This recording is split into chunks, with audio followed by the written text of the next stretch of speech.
I did put 4 TVs in my home gym, and I have not been in my home gym. It was a follow-up. Well, it was like, hey, just set it up as best as you can to try to work out, and it still isn't sticking. I got a sauna, so I just get in my sauna, and I sweat for 15 minutes. Relatable. And then I'm like, yeah, that was a workout. I'm trying to beat Joe Rogan. On today's Part of My Take, we have a very special guest. It is Sam Schwartzstein. You probably don't recognize the name, but it is a phenomenal interview. It's a must-listen interview. Sam is a friend of ours, been a friend of ours for many years. He does Amazon Prime Vision on Thursday Night Football. He played at Stanford for Coach Harbaugh with Andrew Luck. He's got great Harbaugh stories. He's got great football intellect. You're going to get smarter listening to this interview. We're then going to do... before that, we're going to do our Week 10 preview. You're going to get dumber listening to our Week 10 preview. For sure. Because we have not slept in like 3 days with the opening of the new Chicago office, everything we've had going on this week. So, yes, specifically the Raiders, Jets, and Patriots-Colts previews. You will get dumber, but hopefully you'll laugh. We're going to talk about Thursday Night Football, whatever the hell we just watched. And then Fyre Fest of the week. Great Friday show, sending you into a great football weekend. It's brought to you by our friends at Proper Number 12. Rich and smooth, Proper Number 12 Irish whiskey. New smooth to the core, Proper Number 12 Irish apple. New crisp and fresh, Proper Number 12 Irish apple. Founded by Conor McGregor. For every bottle sold, a donation is made to support our brave first responders. Shoot your shot of Proper Number 12 Irish whiskey. Pour the roar. Order your bottle of Proper Number 12 Irish whiskey from Drizzly today. I've been drinking it all college football season when we're on the road. Proper Number 12 is the most delicious whiskey, and the new Irish apple is perfect for a tailgate, fall season, maybe sitting outside with a crackling fire, watching some football. Proper Number 12, it's whiskey season, so go check it out now. Shoot your shot of Proper Number 12 Irish whiskey. And again, every bottle sold, a donation is made to support our brave first responders. Pour the roar. Order your bottle of Proper Number 12 Irish whiskey from Drizzly. Okay, let's go.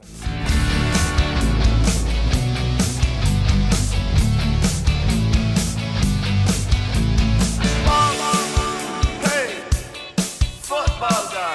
Latino. AWS. Pardon my take. Yeah. Pardon my take.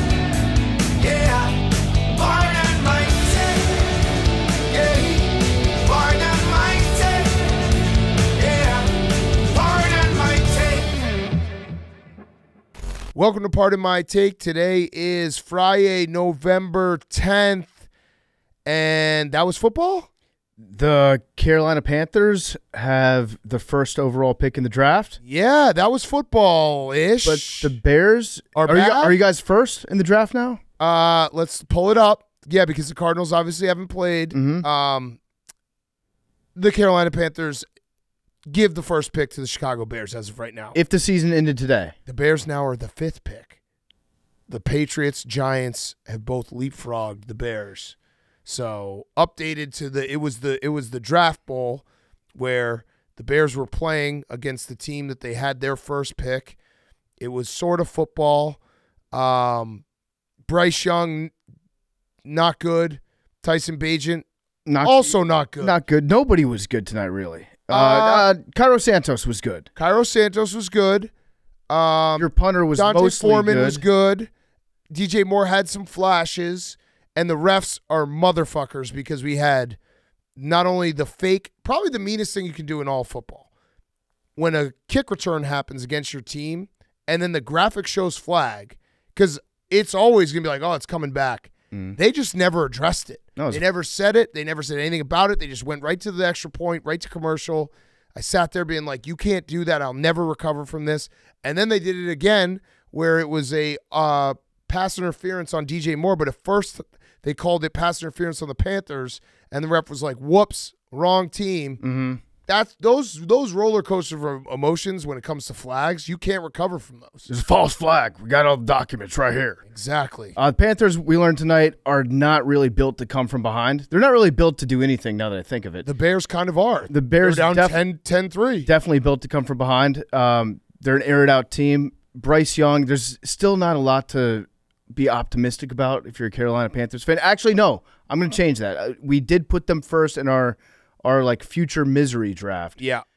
I think that there's a chance that David Tepper fires Frank Reich this week. So it He's is a micromanager. It is 10:29 p.m. Central. The game just ended. David Tepper did not look happy in the booth. They caught him shaking his head. He's a micromanager. He has a pair of brass testicles on his desk. That is a man that will fire somebody for. He's fired men for far less than that. Yeah. And I would be surprised if Frank Reich lasted the entire season.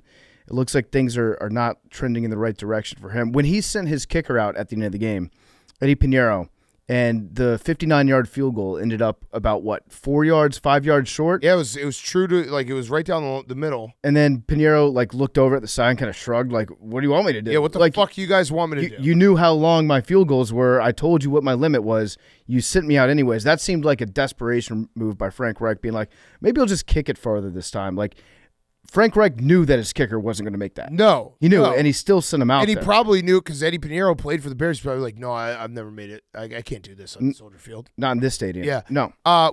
Also, that last drive by the Panthers perfectly summed up the game because it was 15 plays, 50 yards. Yeah. That's hard to do. It was a drive to That's nowhere. hard to do to get fit. That means that every first down, you're basically just barely getting a first down, which they did. It took 5.5 minutes. And, yeah, that was – let's just say this, okay? Let's put it all – let's reset. Even though I was watching, and this was the last time that I was hoping the Bears would win a game this year because now it is full tank. This was the one game because you want the Panthers to have the worst record so you can have their number one pick.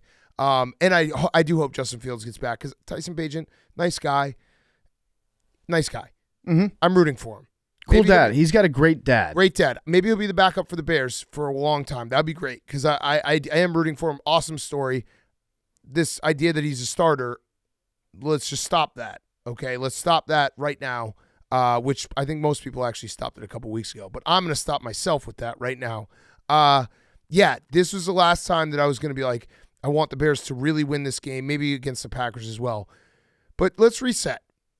We got through the shit, okay? Next week we get Ravens-Bengals. That's going to be nice. And That's gonna then be real nice. the Monday Night Football game after that is Chiefs-Eagles. That's okay? going to be nice. And then That's we gonna get be real 3 nice. games on Thanksgiving, as is tradition. And then we get bonus football on Black Friday. So we got through it, okay? We got through the first step of whatever this Week 10 is going to be. This is Hell Week. This is Hell Week. Hell Week. And you know what? Hell Week, you look back on it, like 10 years after you graduate college, and you're like, Hell Week rocked. Yeah. But when you're in the shit, you think it sucks. But this is football, and we love football, and I would never say anything bad about football. Yeah. So that's all I'm going to say about that. Look at this. Week 13, Seahawks-Cowboys on Thursday night. There we go. That's good. Things are looking good if you're a football fan. Then we're going to do Patriots-Steelers. We can't get too far ahead of ourselves. No, we've got some great games coming up. Yeah, we do have some great On games. Thursday? The December, week 14, December 7th. Patriots, Steelers, then Chargers, Raiders. Well, I'm going to stop doing this. This is going to start bumming me out. All right, we got through it. We got through step 1 of Hell Week. Everyone buckle up. We're going to get through this together. Also, Al Michaels, good job tonight. Yeah, it was funny when he said, it looks like they're going to try the tush push with Bryce Young, except he doesn't have that much tush to push. Yeah. That was good. Yeah. It's vintage Al. Yeah. So Skinny. Daddy Bajan. Daddy Bajan. Yeah, he said Daddy Bajan. You got a little horny at the end. We got a little Al after dark. Yeah, Daddy Bajan. Yeah, that was football. Yeah, and I love football. I love football. Okay, that's it. Really? Should we do what I put this disclaimer at the beginning? But yeah, this Week 10 preview. Buckle up because we take a lot of twists and turns that go off football wherever it goes. I think it actually is some of our best podcasting. It's the perfect preview to run with Sam. Yeah. Because Sam definitely levels it out. The interview with him is awesome, and I just love talking to Sam. He will make you smarter about football. Yes. He'll undo all the brain damage that we do to you in the first part of this. And everyone please tweet Sam after and say, great job on Part of My Take. We need you back on. Yep. Let's boost them up. Okay, let's kick it to ourselves. Week 10 picks and preview. Before we get to our picks and preview of Week 10, a couple quick ads. If you're thinking about going to an NFL game this weekend, Game Time is the place to get your tickets. You shouldn't have to worry when you're buying tickets to your next big event. Game Time is the fast and easy way to buy tickets for all sports, music, comedy, and theaters events near you. So browse through the Game Time app. You can find zone deals, flash deals, everything, concerts, playoff games, football, basketball, hockey, comedy, everything. Last minute tickets, flash deals, zone deals, easy to find and buy tickets for every kind of event in your area. I've used it for football. I use it for comedy. I'll probably use it for some music. I used it for concerts a couple weeks ago, actually. It's the best. So Game Time is the only ticketing app that gives you complete peace of mind with your purchase. See the view from your seat before you buy so you know exactly what to expect when you arrive. All-in prices show your total up front so you know you're getting a great deal without hidden fees. Buy tickets in seconds with 2 taps. Take the guesswork out of buying tickets with Game Time. Download the Game Time app. Create an account. Use code PMT for $20 off your first purchase. Terms apply. Again, create an account and redeem code PMT for $20 off. Download the Game Time app today. Last minute tickets, lowest price, guaranteed. We're also brought to you, the Picks and Preview segment is brought to you by our friends at Uber Eats. You can get almost anything when you get Uber Eats. When you get it delivered with Uber Eats, it's football season. You can now get almost anything you need for game day delivered with Uber Eats. What do we mean by almost? Well, you can't get a win in a game 7 for Max's teams. I'm reading the ad right now. But you can get wings delivered. A strong defense, that's a no. Strong deodorant, that's a yes. Pet supplies for Blake and Stella, yes. A 6-pack of abs, definitely no. But a 6-pack of beer, Uber Eats can get you that. There you have it. Get almost anything for game day delivered with Uber Eats, official on-demand delivery partner of the NFL. Alcohol in select markets and 21 plus to order. Product availability may vary by region. See app for details. So we're going to get some Uber Eats this weekend. We're going to get almost anything delivered with Uber Eats. So order now and get it delivered with Uber Eats. Week 10. Double digits. We've reached over the halfway point. Week you know what? 10. That means we're just round into shape right now. Yes. And so just a disclaimer for everyone listening at home. You heard us obviously talk about the Bears-Panthers to start the show. This is how we do the Friday show.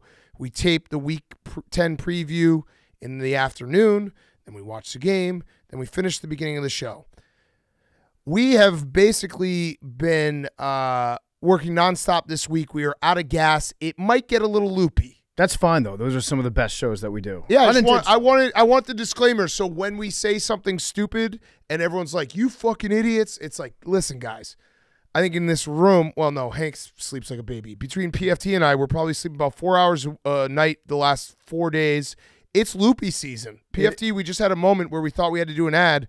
We had taped the ad an hour ago, and he's like, "Do we have to do that ad now?" And we're like, "The one we did an hour ago?" I completely forgotten what I did an hour ago. And it took about 5 minutes worth of our time to do it.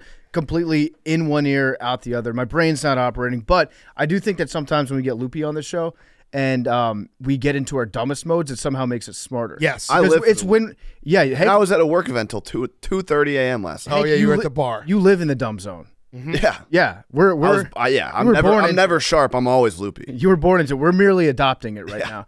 And it's when we think that we're being really smart that we're actually at our stupidest. Yes. So, week 10, Hank is wearing a Khalil Mack jersey. I wish he'd take that fucking jersey off. But we're going to start the best way to start. Colts at Patriots, Germany, but more importantly, Hank's Lighthouse presentation. All right, Hank. Go. Here we go. I've been waiting all week. All actually, I get a lot of feedback from our listeners, which I love. I take all into account. The one thing I got more than anything else is I can't wait for Hank's Lighthouse presentation on Friday. People are setting their clocks to it, and they're excited to tune in. So, Hank. Make sure you turn your clocks back forward this week. Correct. Without further ado, Hank, the Lighthouse presentation. All right, cut in here. What? What are you talking about? And cut out. So you don't have the Lighthouse presentation?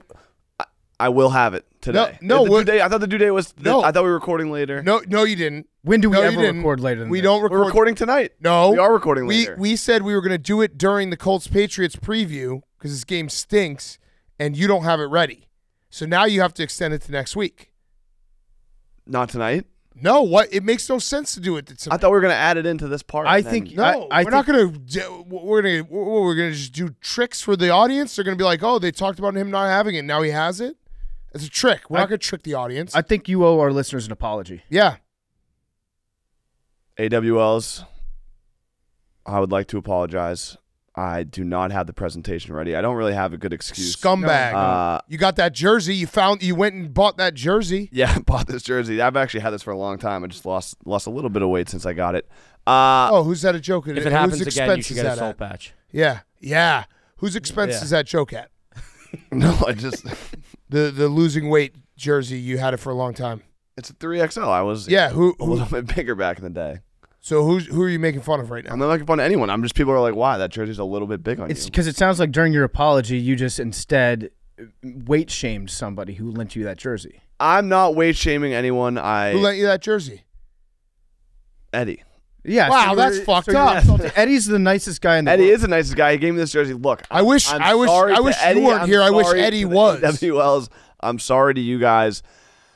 I wish you were back in New Jersey. That's what I wish. I wish you were swimming with the fishes. I have after we finish this recording, I'm free for like 6 hours. I was very busy this morning. Oh, good. I'm glad to hear that you're free for 6 hours after this. You're not gonna watch the game? You're wearing a Bears jersey. Well, I'll be watching. Bears are playing. We're gonna be done in an hour. The game doesn't start for 3 hours. I'm not gonna be on the stream, so I'll be sitting at my computer working. Oh, Hank doesn't care about the streams when Tiffany's. I'm not on the stream. Oh, pervert! Yeah. Pervert my take. Pervert my take. Look, at the end of the day, I am very sorry. You fucked up. Actually, it should be called hard on my take. Yeah. You fucked up. I did fuck up. When are we getting the presentation? It'll be done tonight. I can present it whenever you're ready for it. And I'll do something as next week. Atonement. All right. Soul patch. No. Get a cat. Start the lottery ball slate clean. You never got it. You never got it. No. You never got it. No. You know what this is? It's just Hank like high stepping and thinking he's the man because he got the lottery correct. Oh, he doesn't think he has to do any work anymore. No. You're on top of the world. You've had a week to do this presentation, Hank. Look, there's some things. We have had a busy week, and there's a lot of times where I really get to thank my lucky stars. Sometimes I don't take it for granted, but sometimes I lose sight of how lucky I am to have this job and to work with you guys. We went to a corporate presentation this week, and it started, and within 2 minutes, I was like, I wouldn't last a second. Dude, I had the same feeling. I was like, I'll put a bullet in my head if I have to be in a conference room for more than 10 minutes. And then when there's been 2 times where I sat down to, and the thing is, I have the presentation in my head. Like, I know what I want to put on paper, but I sit down and I open pages and I start doing it, and like, my ADHD kicks in, and I'm like, I just procrastinate. Oh, you're on UJIS. I'm like, I'll do this later. I'll do this later, and then the deadline comes, and I'm like, I have hat in hand. I'm sorry. So it's really just a long way of saying thank you guys for giving me the opportunity to do this every day. Stop it, Hank. Stop that meeting. You're a professional procrastinator. Is what you are. It started, and legitimately 2 minutes in, I was like, I could not last 1 minute. Like if I didn't have this job, I truly don't know what I'd be doing with my life. You'd be in a gutter. I really enjoyed the corporate meeting. It was a great meeting, but it's hard to. I couldn't do that every day. Yeah, I could. If I was thinking myself on the other side. I get it. I'm doing action items. I'm circling back. I'm putting pins and stuff. I'm loving every second of it. It wasn't the meeting. It was the physical act of sitting in like a room with everyone around being serious, and I was like, I haven't been in a room like this in a long time. If I was in that corporate life, I would just start every meeting or every sentence with "per my email." Yeah. It's just such a power Let's move. now circle. Hank, when can we circle back on the Lighthouse? The Lighthouse presentation. Stop saying tonight. You missed the deadline. It will be done. You guys can tell me. No. We will address it on Wednesday. Okay, whatever you want. He's not going to do it. Absolutely not. And also, I have time. No, he's totally going to get it done tonight, even though it's not due till next week. As soon as he walks by the golf simulator, it's over. Yeah. I won't golf until I finish it. Okay, well, there is a more important storyline that we can get into. The Colts at the Patriots in Frankfurt, Germany. I can break this. Colts down. are all of that to my presentation. Colts are underdogs at home in Germany. Belichick's leading his guys over there. Both teams are traveling on Thursday after their walkthrough, so there's no travel advantage. Who knows where Belichick's going to be like during the night, during the course of the week. He might have some friends' houses he's staying over at. Big Cat, I don't know if you saw this video. The Colts are not underdogs, by the way. The Patriots are 1.5 point underdogs. They're 2 point underdogs. Okay, so it moved this morning. All right, so Big Cat, I'm not sure if you've seen this video that's making the rounds of Coach Bill Belichick exiting somebody's house at what appears to be, I don't know, 5:30, 6 a.m. in the morning, shirtless, no shirt on, doing the walk of shame, easing his way out of the door, making sure not to make too much noise on his way out. Presumably staying over at a young lady's house during the night, living his best life. Hank, When was this video from? I don't know. It just came out today. It has to be summertime, right? The man is shirtless. Who knows where the shirt is? Oh my God. I'll say this about the video. Belichick looks powerful. Yeah, he does. He's always had the. You know what he does? He's got the barrel chest. the back dimples, like the lines in his back. Yeah, he looks like that man can fuck. That's the back of a man that was up all night eating pussy. Wait, is there sound to this video? I don't think so. Because he definitely ripped a fart. Oh, that's the first thing you do when you leave. Yeah. Yeah.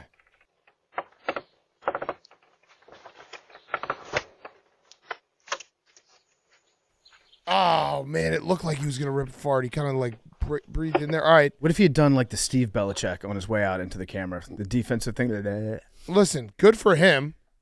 Good for him. Yeah, Parver might take. Parver might take. Is he gonna get fired? He might. Oh, I cannot wait. I've thought about this up. over the last I'll couple of cry. days because the Belichick to Chicago, Belichick to Washington rumors keep increasing by the minute. I want Harbaugh. It seems like, okay, I'll take Belichick. And I'm going to be happy for you to get Harbaugh, too. I think that'd be good for the show all around. A lot of people are saying, like, is Belichick the right coach if you're a team like the Commanders? Would you even want a guy that's that old, probably on the downside of his career? I say yes, I would love Bill Belichick. Not necessarily, I understand the concerns, but strictly for the purposes of this show, to steal Hank's head coach Yes. would be incredible for me personally. I've seen a lot of photoshops of Belichick recently. Are they photoshops or are they real? Where he's wearing He's wearing Commander's gear. I thought one of them was real. You've commissioned them. But Hank, if he loses this game, would you like to see him fired? Absolutely not. That's a crazy question. Okay. Do But you I think think they it's will gonna lose happen. this game? Yeah. I actually don't. I actually think the Patriots might win this game. So, two reasons. One, Gardner Minshew's been in the league for a long time. Never played Belichick. Belichick might just not give a fuck. He might not give a fuck, so that might not. That video, I don't know when the video's from. It probably is from the summer, but like that is like a. It looks like a summer video. That's like a Jersey Shore clip. Yeah. Yeah, because the houses are all next to each other. He's not in Nantucket. He's not in an estate. He's in like Taunton. I also think that this is the one chance that Mac Jones can maybe look good because the Colts defense is bad. And Gus Bradley runs the same defense no matter what all the time.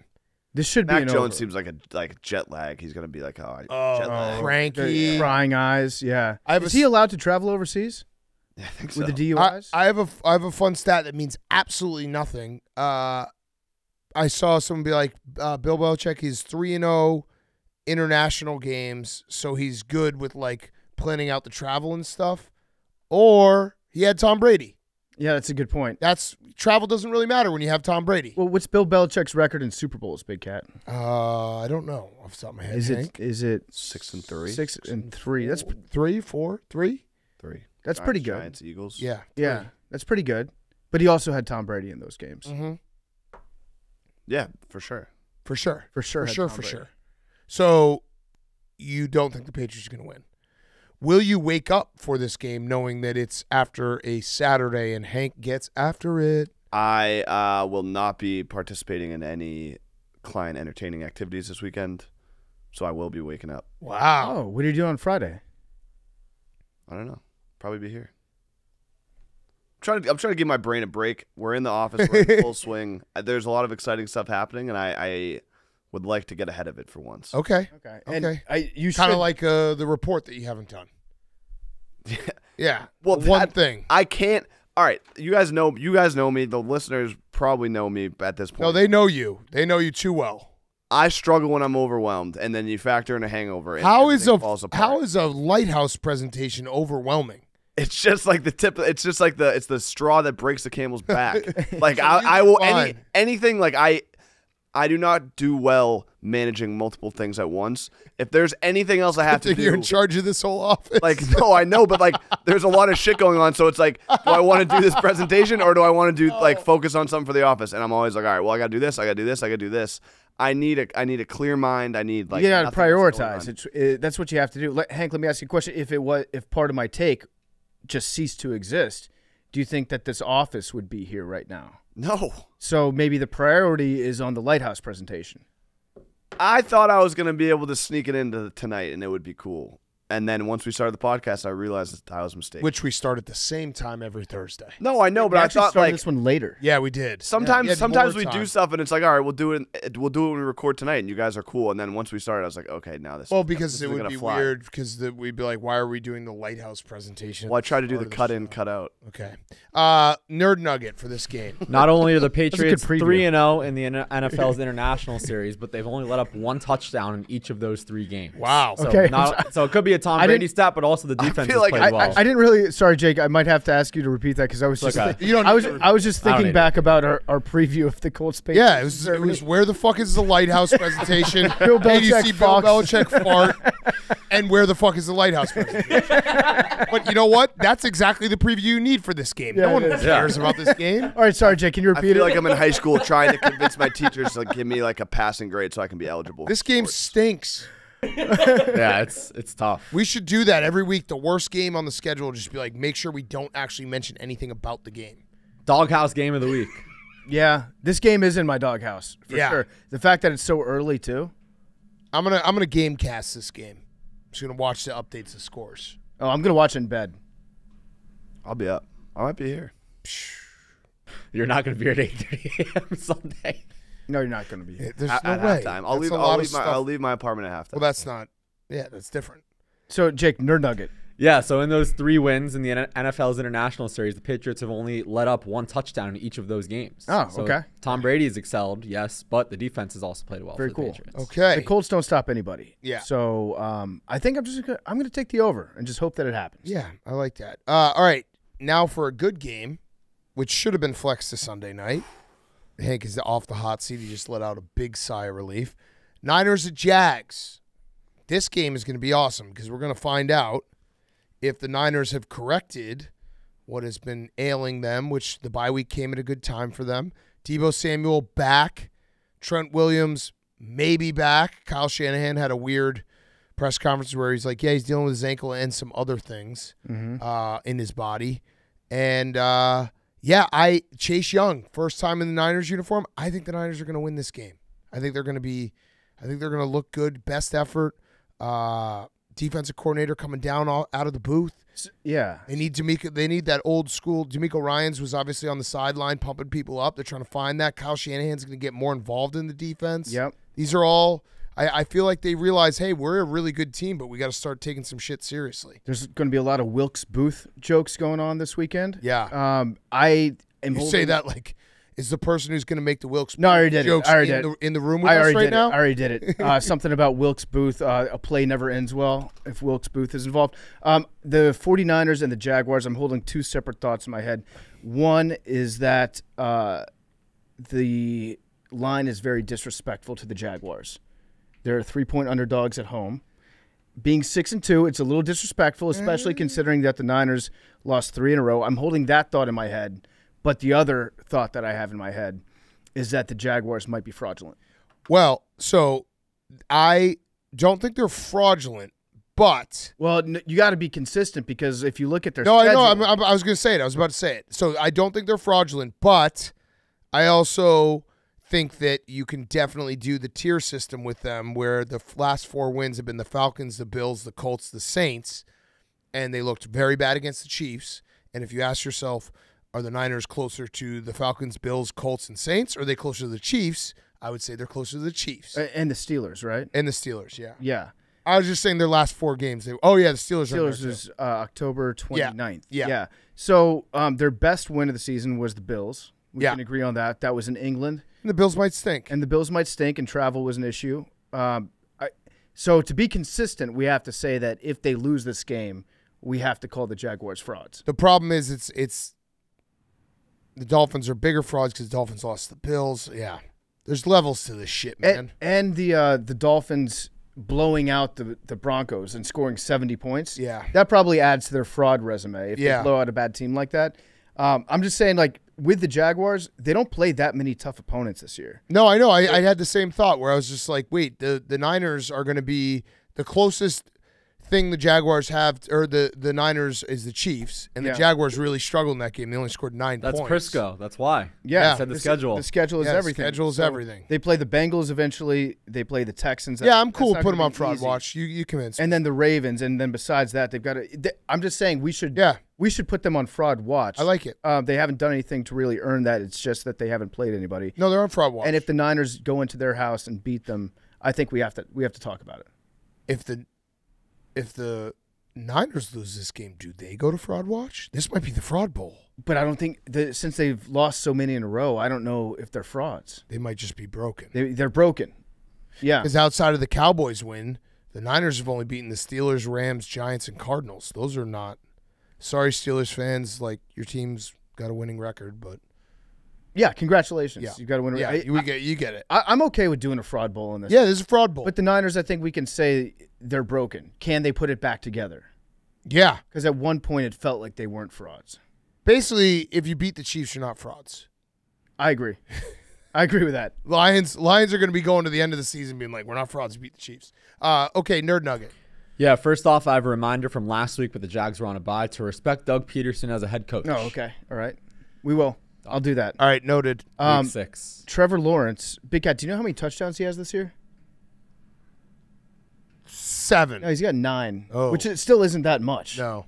They don't pass the ball for touchdowns. CJ Stroud has 14. Also, pretty crazy. this season, the 49ers offense has gained at least 4 yards on 56% of their first down plays, most in the league. So that's crazy. More than half the times they're gaining at least 4 on That's first pretty good. down. It's really good. The this is what I struggle with this all the time, PFT. The stats when you get later in the season, because you think you're like, oh, it's still early in the season. No, it's week 10. Yeah. 9 touchdowns in week 10 is not a whole lot. It's not good. No.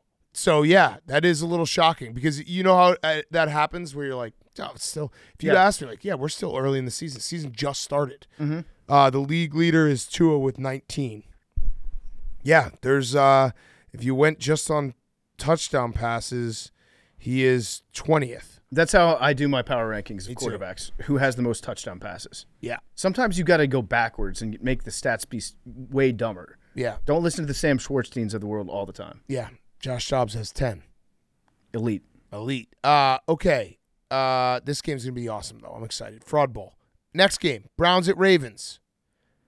Ravens defense. 2 best defenses in the league, maybe? I would say so, actually. Yeah, I agree with that. This division game, always tough. AFC North. I don't know. I think it was a little misleading, the Browns killing the Cardinals, because the Cardinals are that bad. They didn't run the ball that great. And so it's been Jedrick Wills week. After Monday, I said, they're all-star or whatever I said. They're great offensive linemen. Browns fans corrected me, rightfully so. But now the Browns don't have the 2 tackles they started the season with, because Jack Conklin went out in week 1. Now you have weird situation where they're talking about flipping the guys because they have a rookie on the right side. They might move him to the left side. James Hudson, who's going to come in, go to the right side. I think there's going to be a problem for the Browns. I think, like, once you get these, couple injuries, the depth issue on the offensive line. If you don't like Jedrick Wills, that's fine. But once you get lower in the depth chart, it's like, well, kind of wish we still had Jedrick Wills. I agree. The strategy last week with Stefanski was to run the ball as much as possible. They averaged 2.8. They didn't do it well. Yeah. There was, I think, one player had like 13 rushes for 2.9 yards per carry. The other guy had like 13 rushes for 2.6 or something like that. They didn't run it effectively. They just did it a good amount, enough to keep the Cardinals off the field as much as possible. And I feel like the Browns, like Amari Cooper's been great, and that connection looks like they had a couple deep shots. I don't know if the Browns, like, to beat this Ravens defense, I think you have to have multiple weapons that can, because I think they can key on Amari Cooper. So I like the Ravens in this game. Also, congratulations to Keaton Mitchell for officially becoming a Raven. You don't have to do that. Roquan Smith says you have to beat the Steelers. I also think there's another way you can be a Raven, and that's just be added to the injury report randomly. Yeah. So you got a hamstring. One of the guys. That's like, it's like, oh, you're now a Raven. You had a great game, but you're also kind of injured. Soft tissue damage. Yeah. It's Lamar returning to the AFC. He just finished his barnstorming tour of the NFC that he does, and goddamn, if The NFC, if Lamar Jackson wasn't a thing, is that Utopia meme. Yeah. That's what it is. He loves to kick the shit out of the NFC. The AFC's been kicking the shit out of the NFC overall too, though. Oh, really? Yeah. That's a trend that we're It's looking like at. 65% or something. I love Which makes sense. I love rooting for conferences. Yeah, it makes sense. I mean, we keep talking about like who's going to get the 7th seed in the NFC. Yeah, it does. There's a lot of really good teams in the AFC. So I like the Ravens. I think that the Ravens are the best team in football right now. Yeah. I would stake my reputation on that, which is pristine. Yeah. It's the Ravens are playing great ball. I think there's just too much. I know DTR was the starter last time these two teams played, and he's not an NFL starter, so you can kind of throw out that score. But I think the Ravens are just humming right now, and they know they gotta like AFC North's not easy. You can't take. People were talking trap game because Thursday night they play against the Bengals. I don't know. I think the Ravens know that like they're now playing for the 1 seed. Like it's kind of shifted here, so you can't take a game off. I am going to be basing the rest of my season's takes on Deshaun Watson off how he performs in this game. Yes. I just want to make that very It's not clear. fair, but it's fact. Well, I think it's fair because the Ravens defense is really fucking good. the Ravens defense is good, and also Deshaun Watson. This feels like he should be healthy at this point. Yes. Right? Like fully healthy. Nerd Nugget. The Ravens have allowed just 10 points per game at home this season. Wow. They've only also allowed 2 touchdowns from scrimmage at home. Whoa. Whoa. Okay. Next game, Texans at Bengals. I'm excited for this game. Jamar Chase most likely out? That's maybe not the case because I saw that he came out. He was wearing a jersey and pads for practice. Oh, okay. T. Higgins, I think he's probably out because he was not dressed for practice. Yes. So both are kind of toss-ups. Yeah, and we saw it when Jamar Chase took that when he fell trying to catch that ball, and I think Collinsworth said right away, he's like, "Oh, he's not going to be able to walk tomorrow with that back," and that's exactly what happened. So now we have the Texans, the upstart Texans. I think the Texans are going to be live in this game. Yeah. The other thing is Lou Anarumo, Yeah, defensive coordinator Coach Lou. for the Bengals. Coach Lou. Him going up against a rookie quarterback, I think I'm going to go with Coach Lou on this. Oh. I do like C.J. Stroud, but I'm going to go with the angry Italian in this game. Listen, I can say this Big Lou. as an Italian father. Sometimes Italians have names that. I'm an Italian father. Father of Children, Italian. my children Listen, are a quarter Italian. I am I am. I have a shirt. It says proud Italian father. I am 1% Sicilian, so I can say this. Big Lou is going to put them in big trouble. Big trouble. Big trouble. I just think we'll see with T. Higgins, Jamar Chase. I think the Texans, they finally did the thing where C.J. Stroud's really good. Maybe we don't have to run the ball on first down every single time. Maybe we should let him just be a baller. Mm-hmm. So I think they're going to keep. I think the Bengals are going to win the game.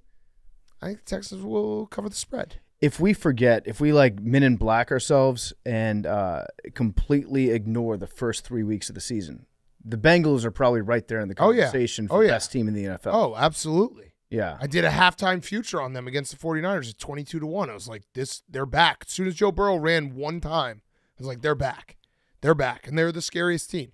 They've proven it.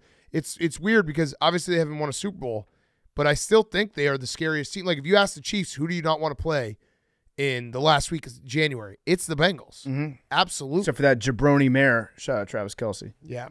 Okay, Nerd Nugget. Last week, Bengals quarterback Joe Burrow played in his 50th regular season game among all quarterbacks in NFL history through 50 games. Burrow is second in completions, first in completion percentage, and fifth in passing yards. Okay. He's good at football. So he's one of the Good at best football. 50-game players ever. He's good at football. Okay, next up, Packers-Steelers. Yuck. I think that this is the week for the Steelers. To lose. I think they're going to outgain their opponent. They might lose. They still might lose. They might outgain him. But they might outgain the Packers this week. So, George Pickens has been doing some stuff on social media. Mike Tomlin had to address it in a press conference. He was asked. He said, it's like a pebble in my shoe.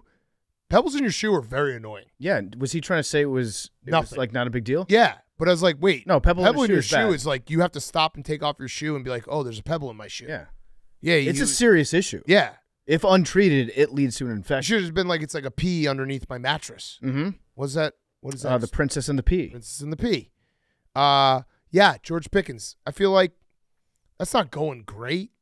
Yeah, so he unfollowed a lot of his teammates on Instagram. He scrubbed his Instagram of references to the Steelers. Najee Harris had a word with him about it, and they talked. The two of them talked, and then Pickens addressed the media. He said, I don't mix social media and football. I was just clearing out my page. To be honest, it had nothing to do with the Steelers. Nothing. So he might be right, though, if he's calling his teammates out for just posting weak shit on Instagram. You're posting bad content, I'm going to unfollow you. This is the new excuse whenever someone deletes everything and they're like, no, I'm just living my life. It's the new, I just got a smoothie and I don't know how these steroids got in my system excuse. Yeah.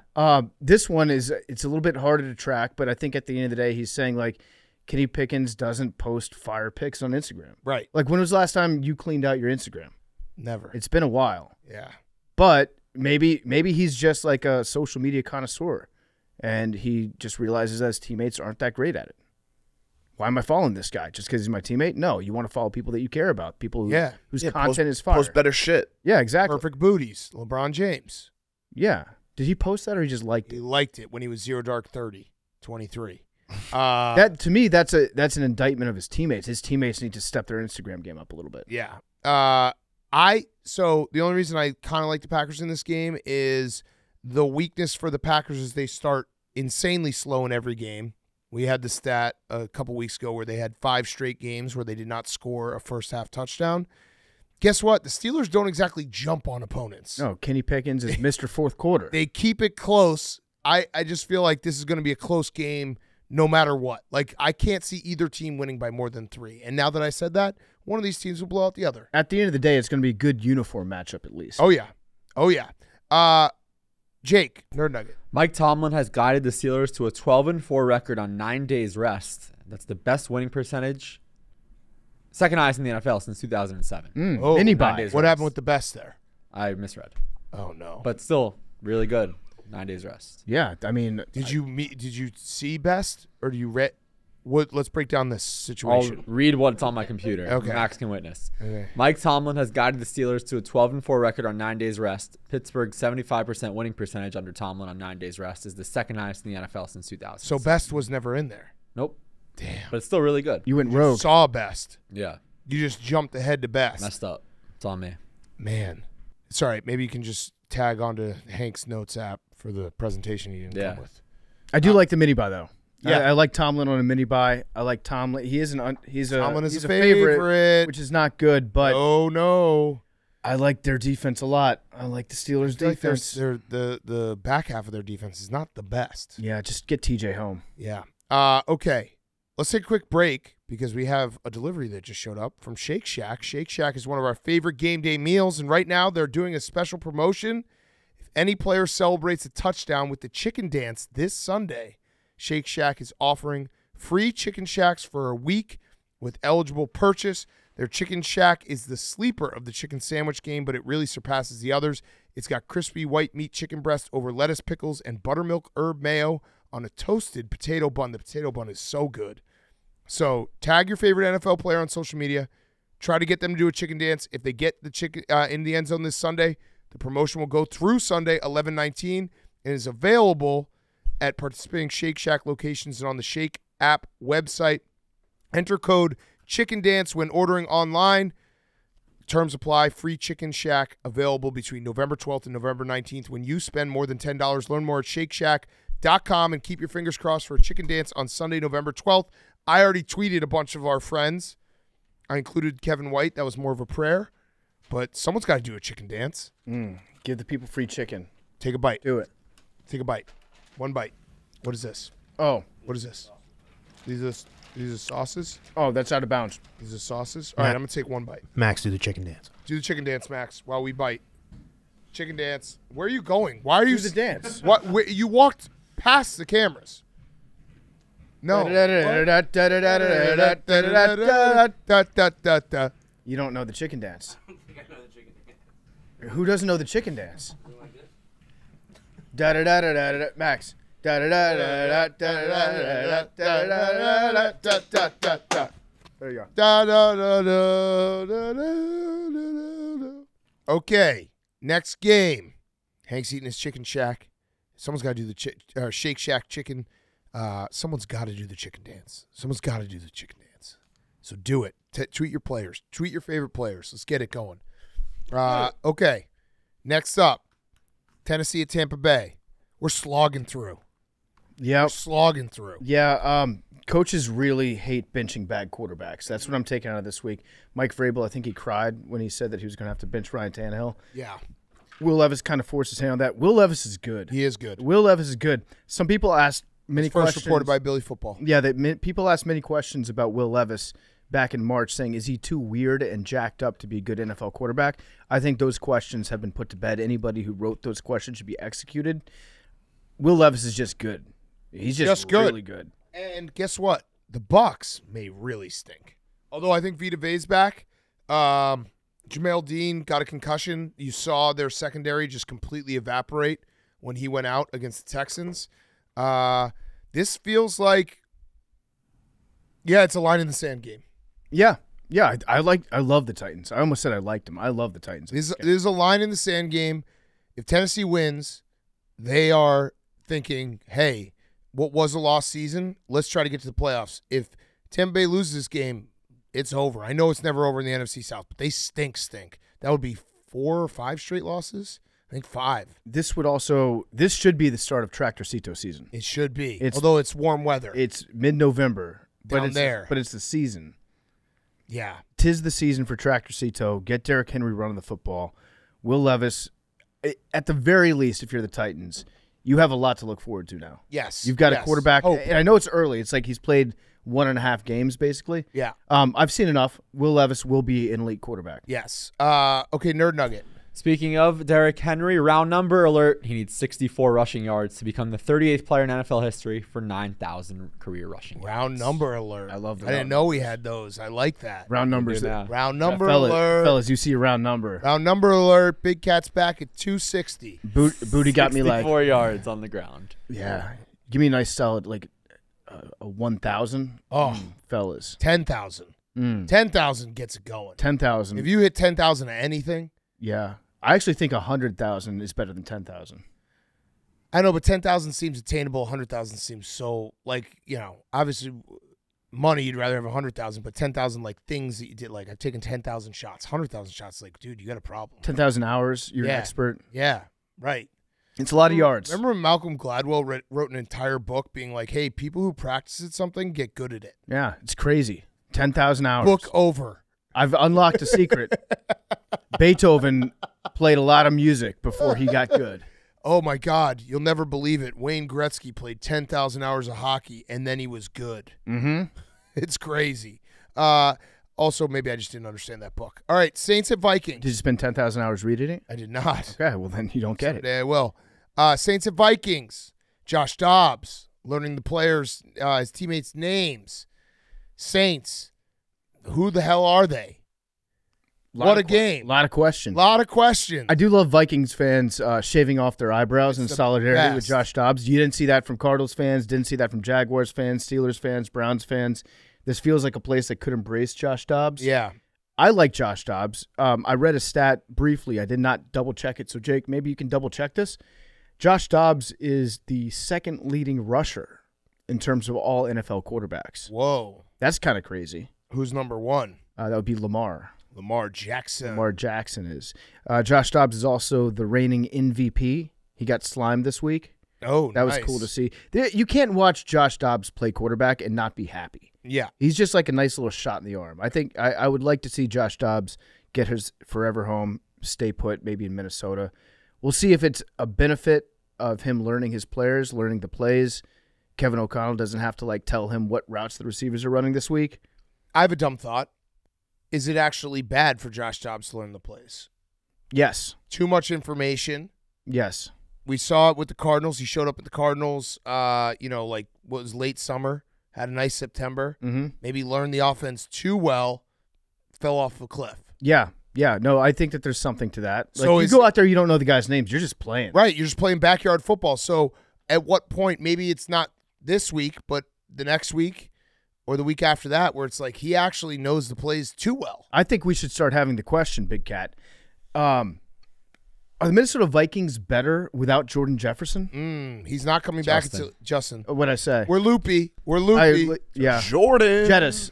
Are the Minnesota Vikings better without Jay Jettis. without Justin Jefferson? No, not even close. Tell me their win-loss record this year, Hank, with and without Justin Jefferson. No, Factor because I fiction. don't know what it is. Well, they've won a lot more games without him, and it's the dumbest question you could possibly ask. But we're going to talk about Should it. they trade him?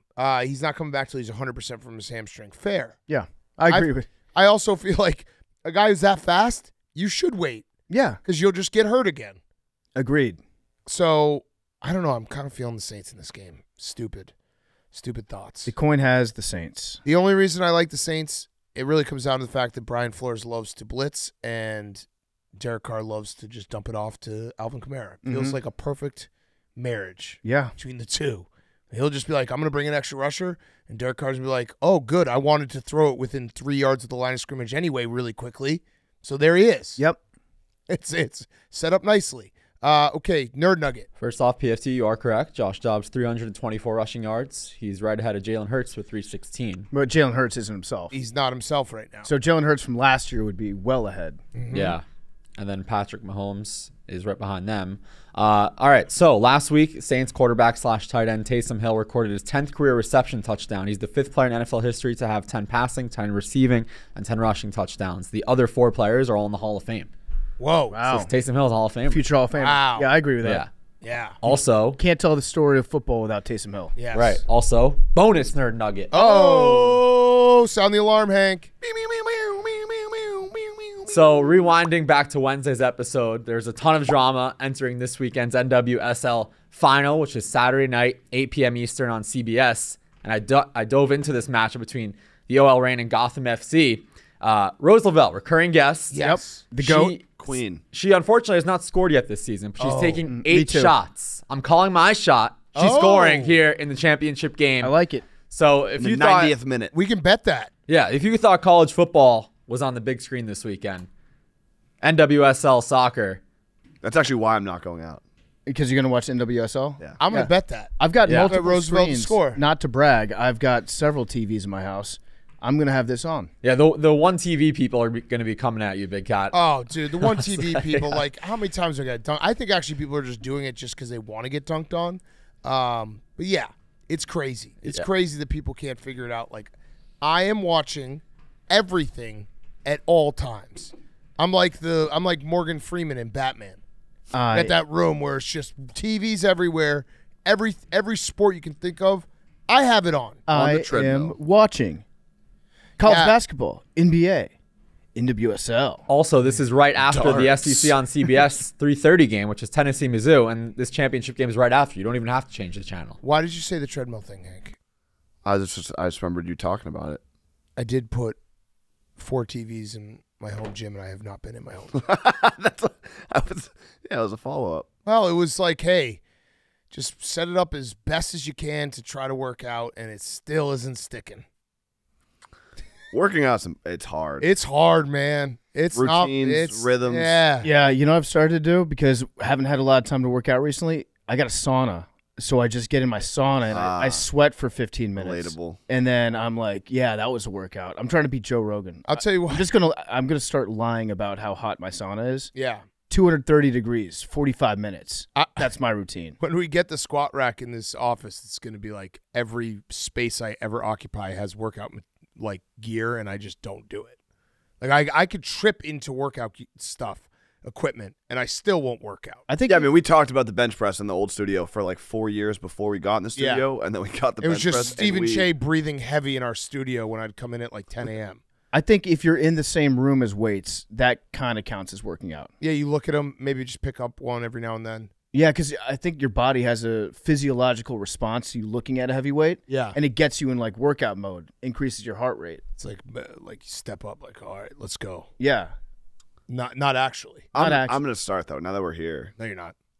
You can't even do a fucking presentation. 1,000-pound club.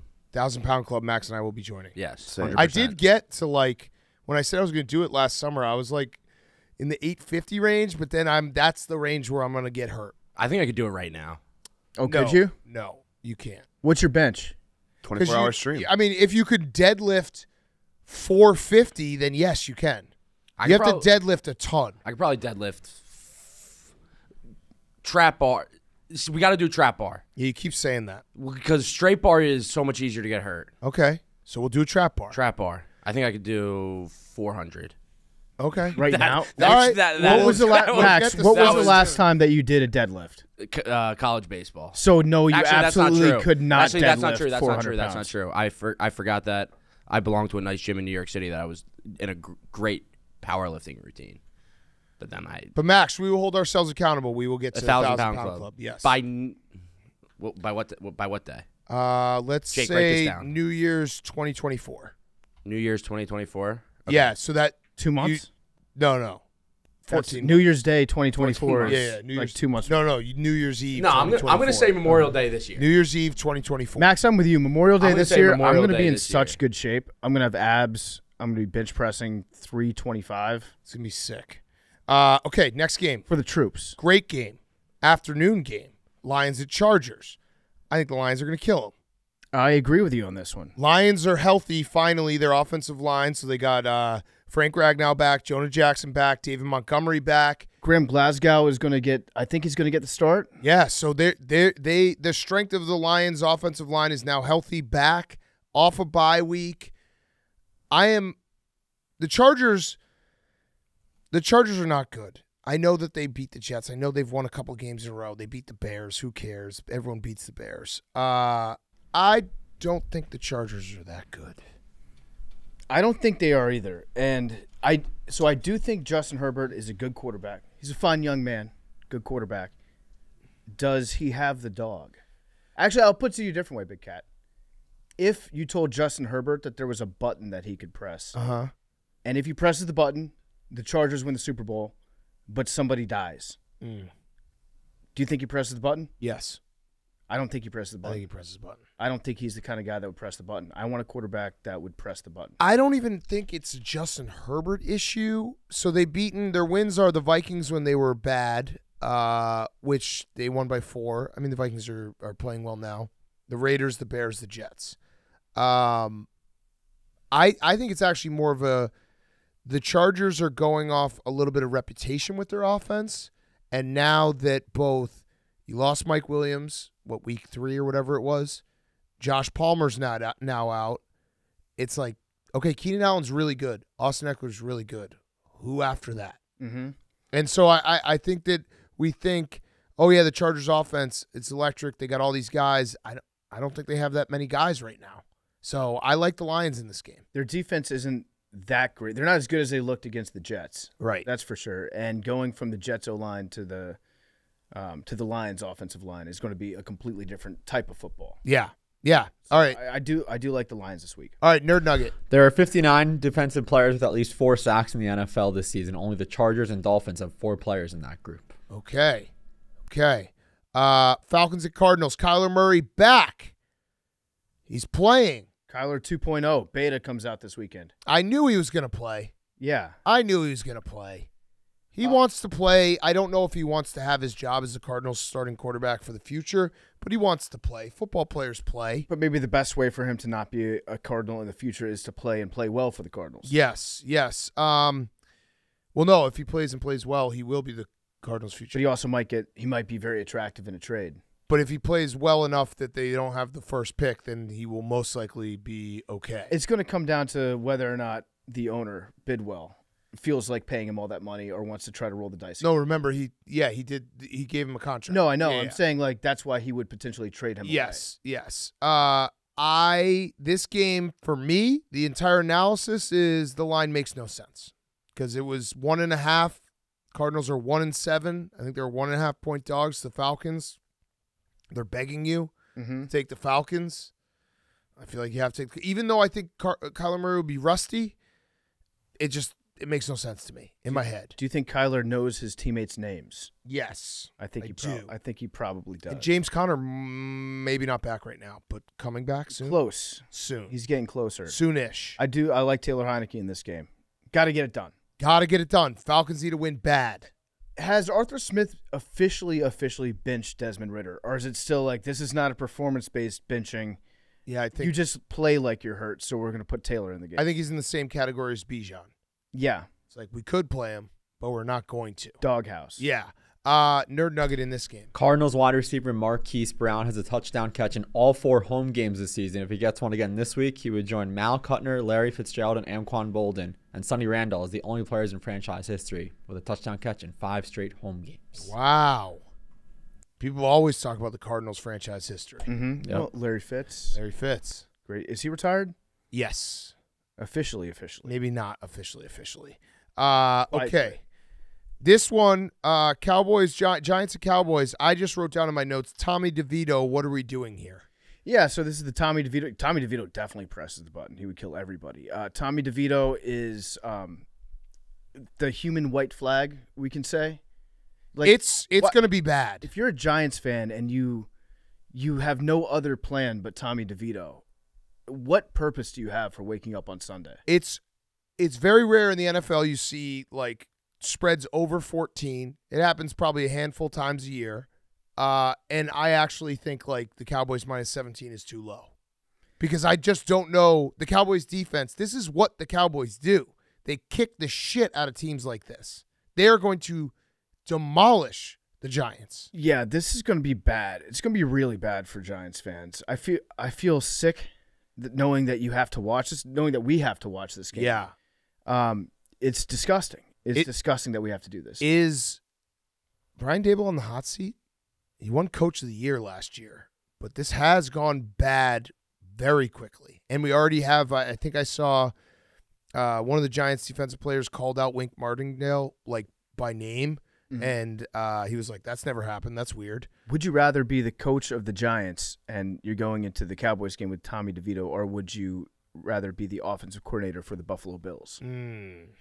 Last year, the Giants were fun, and Daboll, I don't think that Daboll became a bad coach. That doesn't happen overnight. No. He was a good coach last year. No, but it's like it spiraled fast, and it's more maybe it's just fired the GM for giving Daniel Jones all that money, because now the Giants, we've done our bleakest draft, and it was the Panthers last week when we were talking about how they don't have picks and Bryce Young doesn't look like the guy. The Giants might have taken the place for the Panthers because they paid Daniel Jones all this money, and now he has a torn ACL.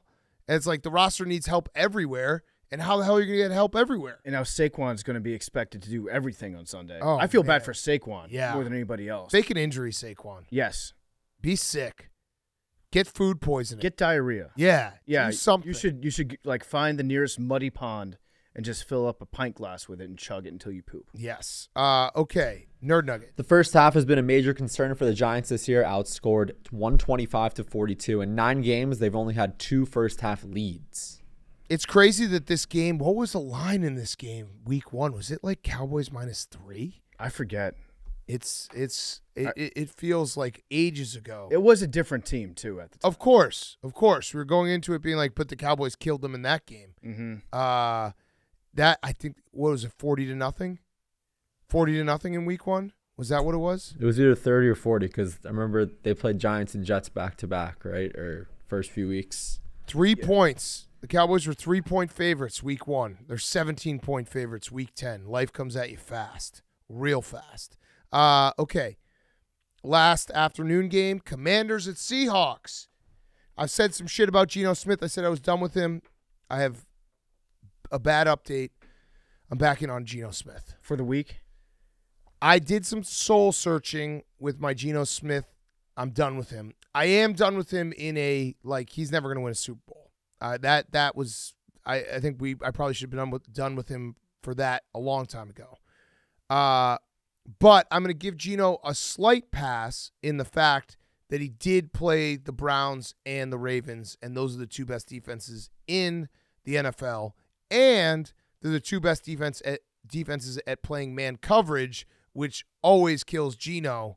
So I expect a big bounce back week from Geno this week. Yeah, I think it's fair to say that this is a very winnable game for the Seahawks. Yes. And Geno could look good against the secondary, which has had a lot of questions. It's most of which is like predicated on the pass rush and the whole scheme of just sending 4 guys at the quarterback and hoping that they get home for the Commanders. And it worked against the Patriots because the Patriots are anemic on offense. Yeah. Now you have to play the Seahawks, who have a lot of talent. So, yeah, I think the Seahawks get right in this game. Yeah, and I have reached the point with Sam Howell. If you look at the last, I think, 4 games that he's played, he is statistically in the top 5 in most important categories in his most recent games. Ooh. So Sam Howell, I'm fully in. Sam Howell is the guy. He's the future. If he has a stinker of a game this weekend out in Seattle, I'm willing to just say, okay, learning opportunity. The last time he had a shitty game was against the Bills, where he threw those 4 interceptions. Yep. And he learned a lot from those. It's a tough game. So I actually saw that Sam Howell has stopped taking sacks in the last 4 weeks. He's had a huge improvement. I think he was by far the worst quarterback through the first few games of the season. I think through the first 5 games of the season, he was taking all kinds of sacks that he shouldn't be taking. And since then, he's become a top 5 in terms of getting the ball out, not taking sacks that are his fault. Sam Howell. So he's learning. The guy's learning. I love Sam Howell. I'm sold on Sam Howell as the future. The one thing that could ruin Sam Howell. Washington. No. Just the vibes. If not eating beef. If the Commanders hire Bill Belichick, according to Hank, that would ruin Sam Howell. He takes a step back in coaching from Ron Rivera. Coaching. Yeah. That's that fair. Would be the one thing that you have to be afraid of if you're a That's fair. And I mean, I'll be totally honest. It is all according to Hank, by the way. False. I think Belichick would be fine coaching Sam Howell. Hank disagrees. Hank knows Belichick better than us. 99% of the reason I want Bill Belichick is just to fuck with Hank. It has nothing to do with what's going to happen on the football field. I just want to fuck with you. And it'd be great for the show. It would be great for the show. But yeah, Sam Howell, regardless of what happens this weekend, I'm ready to say it. He is the guy. Yeah, I agree with you. Nerd Nugget. Washington loves Seattle. The Commanders have a 7-1 record on the road against the Seahawks. They're 13-6 all time. Whoa. Willie Compton's not walking through that door, though. We're not talking about playoffs, though, are we? Because I know for a fact it's regular season. We've lost 2 playoff games in Seattle in the last 20 years. Also, baby bump. Oh. Baby bump. John Bates, backup tight end for Washington. That was a baby bump. That was a key bump, Hank. Yes. Maybe quit dumping sack and start dumping some PowerPoints together. Mm-hmm. So, well, maybe if you dump sack, you'd get the PowerPoint done. That's true. Here's your formal reminder. I do pill sack. I think PFT got him in already. Yep, I got him in. He's plus 900. He hasn't scored this season, but he got some targets. Well, he scored at least once. He just had a baby. But it wasn't this season. True. Yeah. Fair points all around. True. Yeah, it was Mexican standoff of true. Okay, so, yeah, Bates, he's a long shot to score, definitely. This is a good, I guess, test case for whether or not the baby bump is real because he's the backup tight end, doesn't get a lot of red zone targets. If he scores this weekend, it's pretty clear that the baby bump is an actual thing. Mm-hmm. Okay, last game, night game, the Jets at Raiders. I got to say the sad stat again. This will be the 34th night game for the Jets and Giants since 2018. They're combined 4-29 straight up. Joke. That's crazy. Darkness retreat. 2-25 straight up in their last 27 night games. Yeah, it's bad. It's bad. At least they're playing the Raiders. I liked Antonio Brown's Antonio Pierce's Loopy. The speech that he gave, where he was just saying that they're going to play against a bunch of physical gentlemen this weekend. Yeah, I believe that was his phrase. The Jets are physical gentlemen. Yeah, they are for sure. But that's major interim coach vibes. Yes, give a quote like that. So I like that the Raiders are just. I'm going to bet on them based on vibes. Their vibes seem high. Jets vibes seem low. I feel like last week was the vibes game. This week might be the what is Antonio Pierce doing game. Yeah, which I mean, I do think that they should put a different interim coach every week. Yeah, just get rejuiced. Just keep getting the vibes. And so they smoke cigars after the game. Yep. Is that the lowest bar ever reached for cigar smoking, beating Tommy DeVito? It has to be, right? But it's also for getting rid of Josh McDaniels. Right. That's really what But the media is beating Tommy DeVito, being like, we smoked him. Let's smoke these cigars. Like smoking cigars like Alabama, Tennessee, New Baby, maybe like Hole in One. Your White House intern just hung out in the Oval Office for a while. All these things are higher than beating Tommy DeVito. Yeah. Yeah, it is a pretty low bar. It's a low bar. But you got to celebrate your wins any way you can. Yeah, so I think the Jets are going to win this game. Memes, Connor. What's up? What are you thinking? I think the Jets win this one. Yeah. Okay. Yeah. Memes. Follow-up question. Which PFT commenter from Part of My Take. Follow-up question. If the Jets are getting their asses kicked, do you have the Twitter password written down somewhere so you won't lose it again? I do have it written down. Okay. and I'll be in office. Me- So memes. Wi-Fi should be good. Memes. Okay. Follow-up question. Big Cat, pardon my take. We're going to probably be taping during this game. Can you see a TV from your seat? I can see a TV from my seat. Okay, thank God. Thank God. I still don't understand why we have the R. Kelly TV up there. I think What that is should be on our side. What is if that? that's possible. Why is that? There's a small why- TV. That was designed, and we're gonna have to get a picture of this. Was that for Zoom? Yeah. What? That was for Zoom? That looks like a It's a security 12-inch cam TV. television. Yeah, that's like you sit if you're like sitting in a like a parking garage and you're keeping security overnight. You sit there and you just watch your little TV. It's a Michael Scott TV. Yeah. Or like when you walk into CVS and you see the security, Yeah. Yeah. like that. It should be blurry. It should be stop motion. That was supposed to be for Zoom. What the fuck? Yeah, I that's a thought nice there was idea. So is this one going to stay? off memes. Is this one going to stay right in front of us? I think so. We got to get the social corner going. I think I don't want to. I mean, the tech guys are still. Don't let us getting settle, everything though, in. Hank. No, we're not 'Cause settling. I but, want to like, settle bad. No, You know me. we also I'm like, need to- we're done. No, we need a. No. We might be done. If this stays here, if this setup Max stays knows. here for long enough, Yes. I'm talking like 5 more days, I'm then it's just gonna be. I'm gonna here. fall in love with it. Like, I think we I'm should gonna try, be pissed I think we when should you try t- the Zoom. Maybe No. we'll like it. Like, No. If we get like 4K. Listen. I didn't get my car fixed in the first Yeah. 3 days Yeah. after I ran it into your pole. My car is just gonna be like that. Yeah, when you keep something and it just stays and it's like part of our existence. Yeah. I don't want to change it. Like the Lenny Dykstra poster that's just sitting not hung up. I never want that hung up. It's perfect where it's at. It's really you only have like maybe a week. No, but- until I feel settled in. Don't you, PFT? This is where we live. I feel so settled in. Once the rug gets put down, then we'll have that'll Wait, reset there's the a new clock. rug? Yeah, we have a sick blue rug. Yeah, it's gonna be a nice rug. What do you think about the walls in the booth? I don't like change.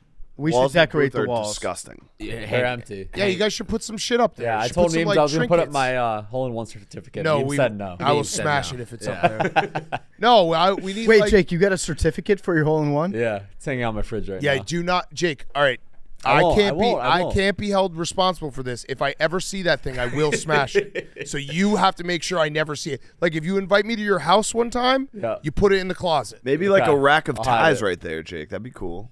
Yeah, I do have that. No, What do you guys think? no, you could put up Anything. something that's like funny that the people will like. Even Okay. maybe no, the Lenny Dykstra that has to stay. That really puts together the whole room sitting in the corner. I don't know. We'll find something. I think I it can should put the be. sweatpants up there. I think it should be a giant montage of Max's most sad moments. That would be cool. I like it. A There's giant calendar. There's enough to choose from. Oh, should we release? Oh, a should I start? calendar? I have an idea. A Max. Oh, Anytime- wait, Jake, idea alert, Hank. Anytime you guys say write a reminder, there's a physical reminder calendar. list. We tried the big calendar Oh, once. yeah, We made it use 1 it. week. That's true. Naughty. We're not big Also- calendar guys. Yeah, never mind. Scratch it. No, big calendars suck. They suck. It's a Because they're gr- just it's like, cool in oh, look at this. theory. We'll put it on the. Was it on the calendar? Put it on the calendar. Fuck that. I think if Jake was in charge of the calendar, though, that it would be. It would I think be we should updated. I won't Jake respect the calendar though. That's the problem. Yeah, you have every to time have I a tell, mutual I tell you guys respect. a reminder, you're like, screw it. Right, and I don't like to see my reminders. I want to be surprised by my reminders. Like I had no idea we had to respect Doug Peterson as a coach today. And that was only like 5 weeks ago. You told me to Again, do I that. had no idea. Jake, I don't know what I did yesterday. Yeah. This is all a blur. Every football season is just one big blur. Yeah, we got to find something good. Maybe a Or poster, merch. poster. Maybe some hot chicks. Maybe we do part of my take player of the week. What about the Pink Floyd butts? College it up, do the kiss. Yeah, Bob Marley. Boondock Saints poster. Yeah, John Belushi with the college. Yeah, that'd be good. Really, really, really try to make everyone think we're really cool. A couple 40-year-olds with Bob Marley posters. Yeah, we burn.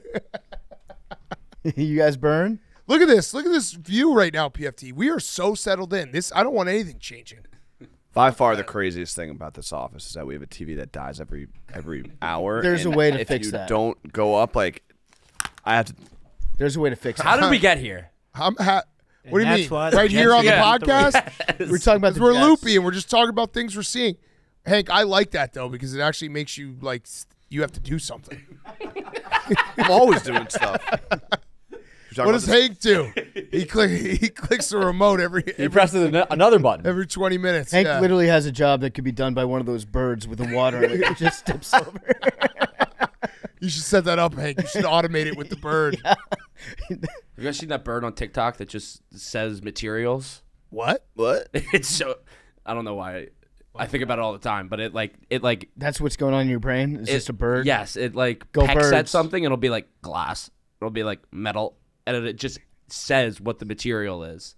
It's sick. What? You got to send that to me. I'd like to see That that. should also be a segment, Max explaining TikToks. Yeah.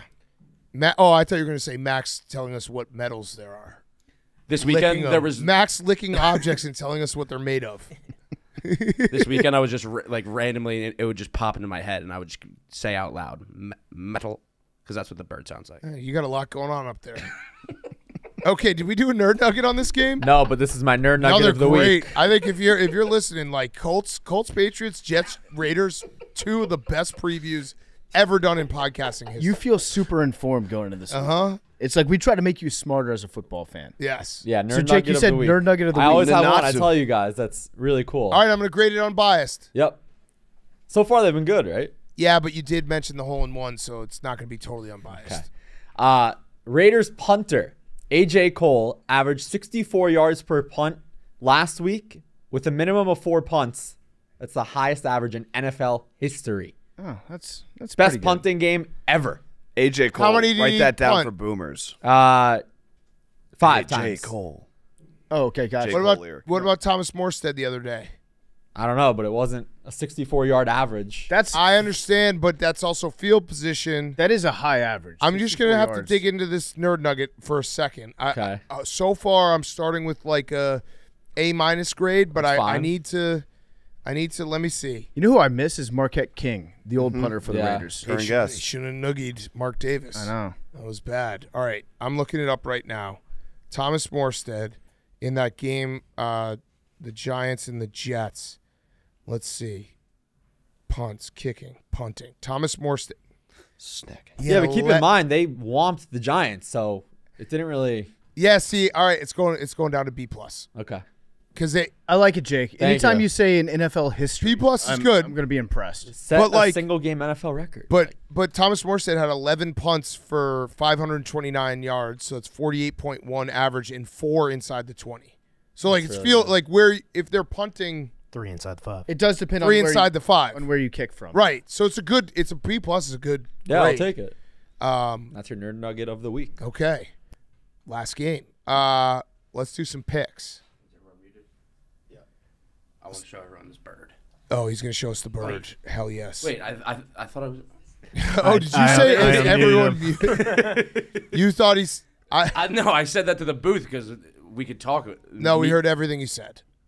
We heard you fart too. I'm sorry. Next. Shows a bird. Show us the fucking I'm gonna bird. cut Pull it up. this. Pull it up. No, don't cut it. Show us the bird. We'll just hear it. All right, what's this small cup made of? What's this made of? Oh, no. What's this made of? Yeah, all right. So this is a look into Max's brain. He's like, this is the greatest video ever. You have to watch. You have to watch it. It's cool. I can tell I want to kill that bird. I sent it to you. You can see it. What's this made of? Hollow tip. Yeah, that's right, bitch. Last thing you see. Ha. All right. Cyanide. Okay. Let's do some games. Let's pick some games. Let's do some records. Yeah. Who goes first? Hank? No, I think Jake. Oh, me. Yeah. So first up, Yeah. pancakes. Yes. We are getting in a tight race right now. Hank is still dominating with 34. And then Big Cat and Max with 21. Okay. Memes with 20. Okay. And me and PFT with 18. Oh, I like it. So it's No wide longer in open last right place. Fuck. Yeah. What do you want? Not to lose? Yeah. Yeah. It's getting tight. What do you mean? But Hank's dominating. And what's the punishment again? 0, 3, 6, 12, 18, 24 Yeah. for the The pancakes as it goes. placement. Do I have anyone injured? Yeah, we did say one ad drop. I'll read you your roster. That's not going to help. Yeah, it's not. I can't. Yeah, on the fly. I No, can't- no, I'm just saying, like, it's not going to, I don't know. I'm not sure. I think Ezra Cleveland. Did he just get traded? Yeah. Yep. He did. Is that a real person? We know. We know this. We know he got. Yeah. Sounds yeah, like, it trade sounds from like Vikings to Jaguars. What's the surprise? Yeah, Mike that's why I said yes. Pro Football Yeah. Talk. Yeah. He's on the Jaguars now. Yeah, He got exactly. traded from the Vikings. Right. His name does sound like a 90s sitcom character. How does he not play for the Browns? So I'll look into the injury updates. Okay, yeah, let us But- know about the injuries. All right. And then the Yeah, other. for the picks, halfway home for the opening act, 15 minutes in Las Vegas. I'm 10-7-1. Max is 10-8. Memes is 8-10. So 2.5 from top to bottom, Close. pretty even. Okay. For the main event, you guys 1 hour. Big Cat 10-6-2. PFT 10-8. Hank 7-10-1. Oh, there's a little distance there. Still 18 picks Oh, left. no. Oh, Hank, you can I've even had- do a PowerPoint. You gotta do presentation, points, by the way, and you Jake. got to do an hour, Yeah. maybe.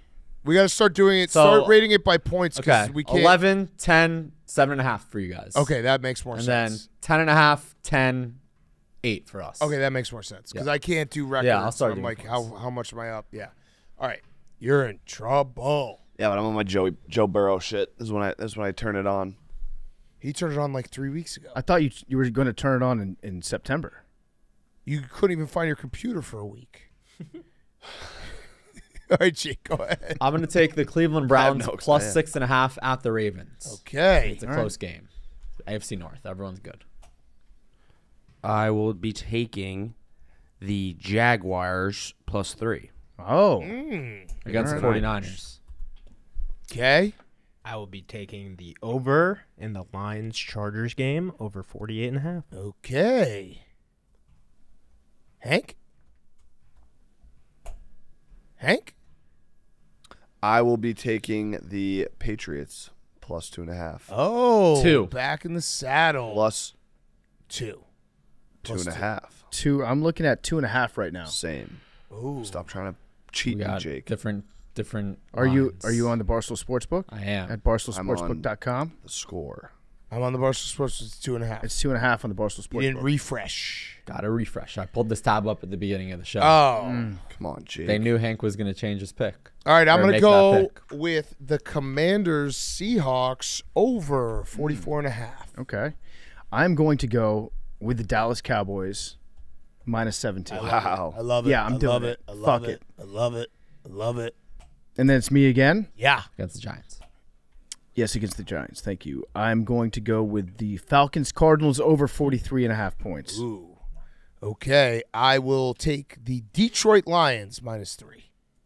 I will be taking the Steelers Packers over What is it? Yuck. 38.5. Yuck. Gross. You got to yuck. You got to You yuck. got to yuck. You got to yuck. Memes. Did somebody take the Niners? No. Max took the No. Jags. This could I'll be a be taking huge the head-to-head Niners. matchup if you Oh. pull the trigger. Oh, boy. Are you doing it? Niners minus 3. Wow, that's huge for our huge. warm-up Wow. act. Huge. Wow. I will be taking the Texans Bengals over. Oh, I like it. What are we at? Texans, Bengals, I'm looking at 46. 46.5. Okay. And Jake finishes off. I'm going to take Titans, Bucks over 39.5. Will Levis. He can put up 40 on his own. Okay. Good job, boys. Should we do some fantasy fuck boys? Yeah. Yeah. What's up, boys? What's up, boy? My name is Jameson Javelini. Jay Cheddars. My stardom, Is the Lotto Ball Machine. Big Cat, you ever got this? Big Cat's not in the room right now. This is the Fantasy got Fuck this. Boys. you're talking to Christopher Delente right now. My Sidham is Big Cat. Guy can't pick a lottery ball to save his life. And my sleeper, Khalil Mack. He's going to have a big game this This is- weekend for the Chargers. What was your name again? Jameson Javelini. Sounds like Jameson Javelini didn't do another part of his job and come up with some fantasy fuck boys. What do you mean? I said a Just stardom saying Sidham shit in sleeper. front of him. I don't think that a guy like Jameson Javelini would ever neglect doing something that he was supposed to be prepared for a Friday podcast. Yeah. That was fire. Yeah. Okay. That was straight fire. That was not straight fire. fire. Hey, what's up? It's Tommy DeVito, Starting this weekend for the New York Giants. I'm going to really stink it up out there. Might throw upwards of 15 yards.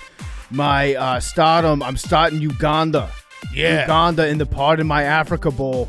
They're playing against Kenya on Sunday. It's a rivalry game like you wouldn't believe right now. We're running the Uganda offense. Quarterback, Marv Twist for Uganda. Yeah. Great quarterback name. Marvelous Marv. We've got some great coaches on the Uganda team. Look forward to an update from Donnie Does after we stomp the shit out of Kenya. Maserati Marv. That's what they call him. I'm sitting Dylan Brooks. He might be the dumbest Canadian going out there. Yeah. He got LeBron's face last night. LeBron was just laughing at him. It was great theater. NBA doesn't start till Christmas. I'm sleeping. Max, fuck you. I'm sleeping fireplaces. That's my sleep of the week. It's fireplace season. Got the fireplace going. Love it. Make sure to clean out your fireplaces before starting a new fire every Sweep season. your chimneys. Sweep your chimneys. Keep the carbon monoxide out because that's a sleeper right there. Knock your ass right out. Love a good fireplace. Love fireplace. It's the best. All right, what's up, guys? It's Christopher Delente. Hey, Chrissy. My stardom is bats. The Nevada game got delayed because of bats. Have you seen that TikTok with a bat that keeps saying words? Yeah, he's like, It's awesome. he's I'm going like- to spend 5 minutes of a podcast talking about it. yeah, he hits a basketball. He says basketball. Mm-hmm. He hits a button. He says, I forget to push this. He hits a fist. He's like, is that Manu Ginobili? My sit-em is the White Sox. How the fuck you let Jason Benetti, good Italian guy, leave the organization? Love Jason. He's going to the Tigers. 1906 all over again. Insane. And my sleeper is Henry Lockwood because I'd like to fucking put him to sleep for good. I'm talking kill the guy. Murder. I could take a nap. I'd like That, What wait, would happen? is that Hank? our podcast downloads would go crazy if I murdered Hank. Live on the air? Yeah. No. If I murdered him, but it was like a murder mystery. Yeah, It was like, we don't know if how did Hank get murdered? we do true crime on it. And then like a month later, they're like, oh, Big Cat murdered him. Like, you don't think that podcast would pop? If we're all about numbies. I actually do think that we should record a podcast together in case one of us dies. Yeah, we should. And then we drop it right after the fact. I'm down for that. We should do 3 then. Yeah. What do you mean? Like 1 for if Big Cat dies, 1 for if PFT dies. Oh. Yeah. One- Like our podcast funeral. Yeah. I actually love that idea. We'll just do them all at once. Yeah. Mhm. I love that. 3 in a idea. row. Imagine the numbers. It's like your final gift to the rest of the guys Yeah. is a huge episode. I would say so many slurs. No, I wouldn't. But that would be funny if you're just like, you can't cancel me, I'm dead. Yeah, I'm dead, bitch. This is Ghost PFT talking right now. All right. I wrote that down on Wednesday, by the way. My brain just stopped. Oh, Sam Schwartzstein. We have an awesome interview. So, people probably don't know the name Sam Schwartzstein. He's been a friend of the show for a very long time, and he is so goddamn smart with football. So, I'm putting a must-listen tag because we're going to have him back on again. He is so good at talking football, understanding the game. We probably should have had him on a long time ago. Yeah. Because he has been a good friend of both mine and Big Cat's for, I think, like 7 years. Yeah, long time. So he's great. We finally he was in Chicago, so we're like, all right, let's do it. And then now he's in the recurring guest, so we'll definitely have him back on. I think people are going to really enjoy this interview. Great Harbaugh stories. Great Harbaugh stories. Before we do that, PFT. Before we get to Sam, he's brought to you by Coors Light. Coors Light is so awesome, especially in the fall. In the autumn, fall doesn't have to be a buzzkill.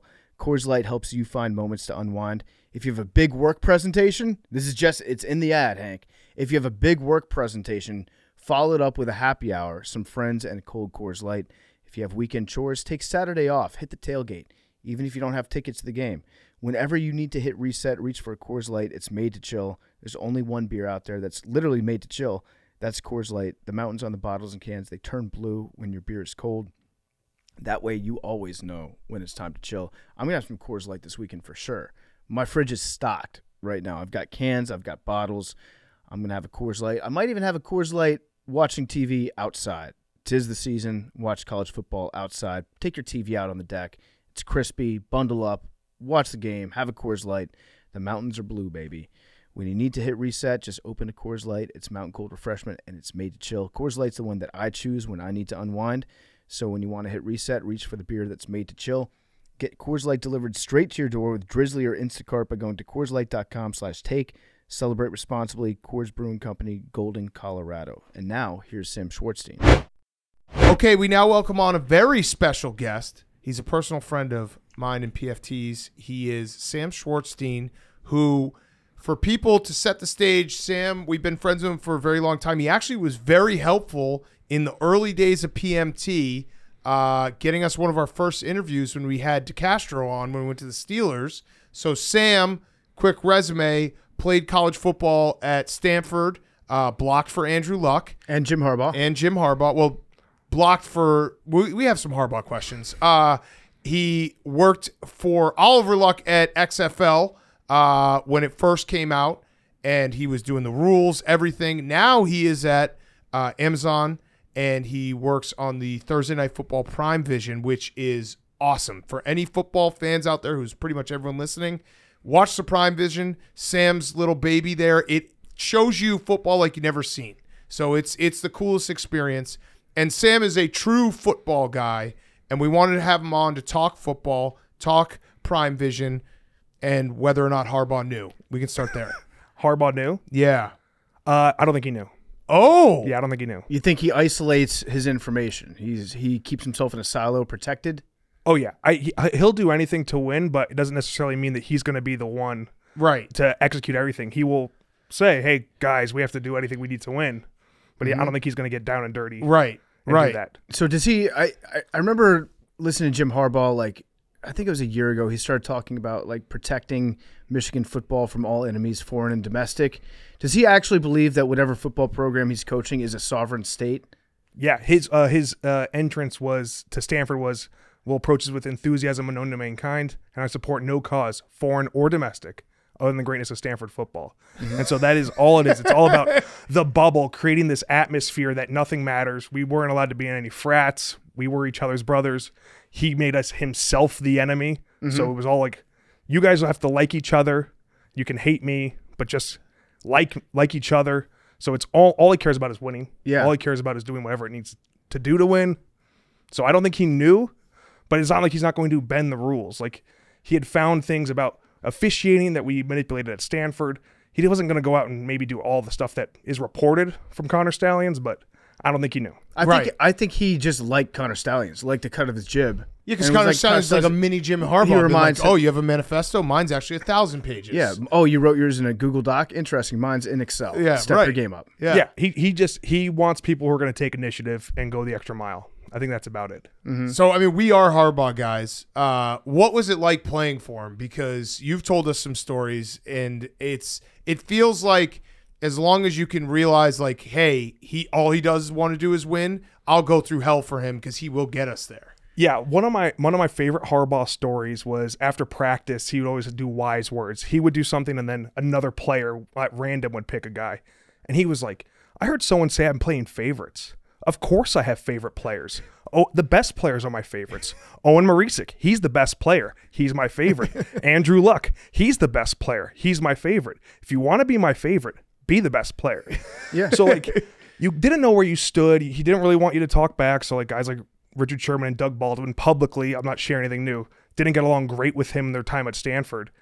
And it's because they already kind of stood up for themselves. But if you were one of the best players at contributing, he would like you. Yeah. So we didn't have the best relationship when I was at Stanford because I got hurt early, but That's weakness, he right? definitely was like, you're not actually hurt. yeah, I broke my hand in one-on-one, so I have the scar still.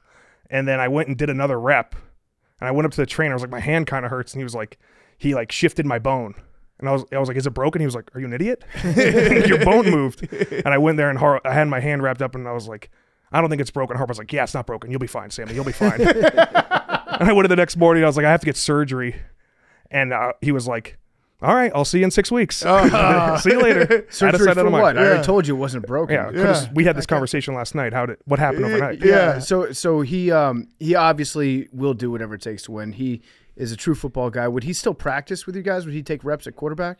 He would teach us how to do under center snaps. So it was all about the fourth knuckle at the center's butthole. So he used your butthole as a demonstrator. Or like he would, if he had, like when I was working with Andrew, he would like lay underneath me to make sure Andrew was in there right. right? And so he's on the ground looking up like he's working on a car, and so it's like, it's been great. I still have a relationship with Coach. Yeah. He helped when I was doing the XFL rule book, helping, he had actually some really cool ideas about overtime. And I saw him at a wedding this past year. Trent Murphy got married, and we were going into it. And I was like, hey, Coach, remember when you helped me with that, overtime rule? He had an idea to make it a fifth quarter. So just a quarter change instead of a half change. So the whole game was still part of it, and then do sudden death from there. And it's a great idea. It just makes 2-minute warning not matter as much, the final 2-minute drill. And so I told him that, and he was like, why didn't you do it? I was like, well, Coach, we're doing it. And so in the middle of this wedding, we're both going at it, just like we did 5 years ago, going back and forth about this overtime rule. What does he wear to a wedding? Khakis? No, he wore a suit. He was respectable. Yeah. He might have worn khakis. Yeah. And I'll go try and find. Check the tape on that. I mean, the way you talk about Harbaugh, you can tell like there's true love there, and it's like you went through wars for him, and his time at Stanford was incredible because I think they know Jim Harbaugh from NFC Championship games, from obviously what he's doing at Michigan now. He made Stanford a great football team for a long stretch. Yeah, I mean, Coach Shaw was able to maintain, and Coach Harbaugh will come in, he'll shock the system. He got rid of all traditions at Stanford. It was, and it was one of the funnier things he said. It was before I got there, but he goes, yeah, you guys can't do any traditions because you're such losers. See, this is why I want him on the Bears. I don't know what makes you guys losers, so I have to get rid of everything. Yeah. And so it was changing everything. I don't know what makes you losers. Right. He's like, I'm changing everything. Your traditions aren't working. Yeah. Clearly. And it reminds me of Dion, right? Like Dion comes in and he's like, you might not agree with everything. Not everything was perfect that Harbaugh did that first year, but like, come in, the blue collar shirts. We all have blue collar shirts, and Stanford has a lot of private school kids, right? Like even when I went to a public school, but it was in a nice town, right? Like it's like, but everyone wear a blue collar shirt, and he was like, you might not have worn one, had a blue collar job, your dad didn't, your grandpa may not have even, but somebody at one point had to wear this shirt. And it got us playing tough. Like Stanford's not traditionally tough team, but by the time I left, we were the toughest team on the block, maybe Oregon State and Utah, but like we were like one of the tougher teams in the Pac-12 because he instilled that mindset, and it carried through with, shifting from a Gruden offense of running zone scheme to downhill power football, getting guys like, we used to call it the Trees Company, where we had 3 tight ends on the field all the time, or we're having 8 offensive linemen. I love just that. trying to pound that's the my rock. favorite. That's my favorite formation in football. By far. You're so right too about the toughness of Stanford, because it would be like one of the dumbest things I would do every single year is watch Oregon score like 90 points a game, and then in like early November play Stanford. I'm like, they're going to score 90 points a game. Nope. And Stanford would just be like, we're tougher than you. We're not going to let you do this. We're going to play the game on our terms. And that was Harbaugh. And that whole era, like we had Vic Fangio as a coach. Yeah. And we kind of knew Harbaugh was really good at getting replacement coaches. We had DJ Durkin. There was about 11 coaches I had that became NFL or professional head coaches. That's crazy. So do you think Harbaugh can fix the Bears? Oh, yeah. He would just immediately just stuff everyone in a locker and be like, we're doing stuff differently. I know he would do something different. Because, one of the things that he did at Stanford was he saw that Nevada rushed for more yards than us. And he was like, how could someone rush for more yards than us? So we're pounding the rock. We have Toby Gerhart. Well, Colin Kaepernick was running the pistol offense back when the pistol was like a 3.5 yards. They ran all this weird stuff with it. So he sent Greg Roman there, go steal that offense and bring it back. So our first year when he was coaching up, it was like all the blocking schemes were backwards. Like we didn't understand what was happening, but Andrew would run out for 65 yards at the gate, or it was Stephon Taylor would run up the middle for 14 yards. It's like we didn't even know what we were doing. And now we see that, that leads to them drafting Kaepernick, Greg Roman going from all these different jobs, getting quarterbacks at the level that they need to be. And so it was like, we had that. We had Vic Fangio. The first time he was running cover 6 was with us. Now it's taken over the NFL. Like there was some weird history of random chance because Harbaugh was willing to try new things at Stanford. It's a great point, because I think we sometimes put some of these coaches in a box, like even Saban. We just taped our college football. Well, actually, he's going to air Friday. So on Wednesdays, we talk for college football, and Saban doesn't get enough credit for always adapting, because you think like, oh, he's an old guy, he's got the best players. Like, no, he won national titles with Greg McElroy and running the football and playing defense, and then he went and got the best wide receivers, the best quarterback, spread offense. Now he's going back to something different. Like these guys that seem like they are so rigid, they are the best at adapting. Oh yeah, you have to be fanatical. That's what I love about football. That's when doing the rule changes, the analytics is like, how can we innovate? Right. How can I see something new each week? And that's what makes it different than every other sport, where we kind of know 3-and-D is the best thing to do in NBA. If you could shoot like the Warriors, shoot like the Warriors. Now we have Wemby. At least he adds another element. But like football, there's so many different ways to win. So many unique things you can do. Okay, so off of that, you watch obviously everything. You watch the tape. You have Thursday Night Prime Vision. Who's innovating the best right now in the NFL? I mean, it's hard to go away from the Dolphins. Yeah. So they have a few things that I love so much. Like they run the cheat motion, right? Everyone's cross formation motion. Everyone wants motion to go laterally. Now they start doing the motion outwards. And they kind of moved away from it as not as much, but still a lot of motion. They also do something interesting. Tua has one of the shortest time to throws and one of the furthest air yards per target, meaning he's taking not that long to throw, but he's also pushing the ball down the field. So he's throwing over 10 air yards. Maybe that's changed since then, but he's like at that point. So they're like, 3rd and 10 is not as big of a deal because we're always trying to get 10 yards. We're always trying to get extra yards, but they're also not putting them in harm's way, which usually, hey, you're taking a long time to get these guys downfield. Let's get the fast guys, get them sooner, and then throwing the ball there. Yeah. They're also manipulating data because everyone looks at, people don't think of football as hardcore analytics, but it was one of the first analytics sports, tendencies, probabilities. You look at their shift and motion data, it's like 80%. But they'll get up to the line of scrimmage and run a lazy shift at the start of it, and that still counts in the data as a shift, right? Even though it might not do it. So you're not like, oh my God, I have to practice all these shifts. So they know what other people are looking for, and they're fucking with the data.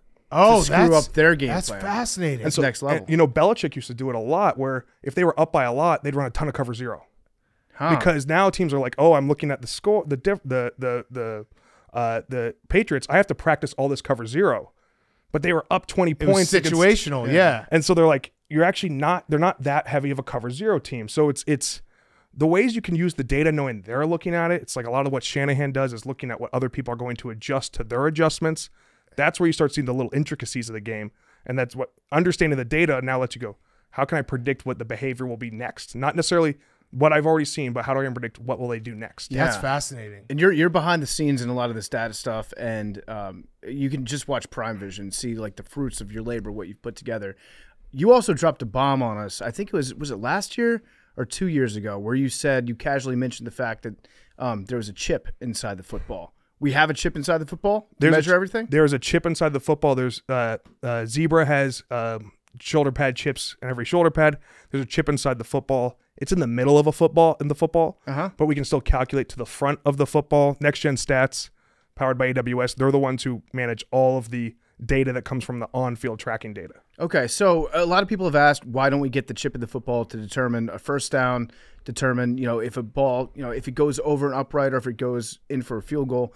I think Big Cat personally likes the chain and the stick. It's good to see just dudes running out there with hardware figuring out if it's a first down or not. Guy rough does the two little fingers together, then you meme it, being like, "Look at my dick." Yeah, the tiny little guy, and the one ref goes like this. Is like, yeah, that's what they all say. Yeah. But so even though you're a big like analytics guy, big science guy, technology guy, you also agree that chains and sticks are really the way to go, right? I love chains. I'm one of the biggest proponents of chains because when I was at the XFL, this was my job to try and solve it. And, if you ask anybody what they would do when they changed football, and I had Greenfield to do whatever I wanted the XFL within reason on budget. And I was like, okay, let's solve it. The people keep asking for this. Then you realize it's like maybe 0.75 times per game are we actually taking the chains out. And it's fewer times now. Yeah. I think there was one in the first 20 games in the NFL. So it's like you're really not seeing it that much. And so now you're solving a problem that doesn't happen all that much. But then here's the beauty of chains. They're always 10 yards. Yeah. 10-yard chains are 10 yards. Now, I think there's a lot of cool things that we can do if we can get there. With the defensive alert model that we now have on Prime Vision, my eyes have been opened up to what we as Amazon can do as a lot of unique things. So I don't know where we're going to go next or I can't release where we're going to go next, but the sky's the limit on what is solvable. I'll say for right now, though, what I did at the XFL is we would start every new set of downs at a new yard line. And you'll see college football does this. I think sometimes the NFL, they'll do this where if you got 11.5 yards, they'll just start it at that 12th yard. So now you're seeing fewer measurements because you're going off of the yard lines. 10 yards, yeah. So we already see, we have to get to the line. The hardest part of measuring this stuff is possession is a weird thing. No other sport has possession quite like the NFL does.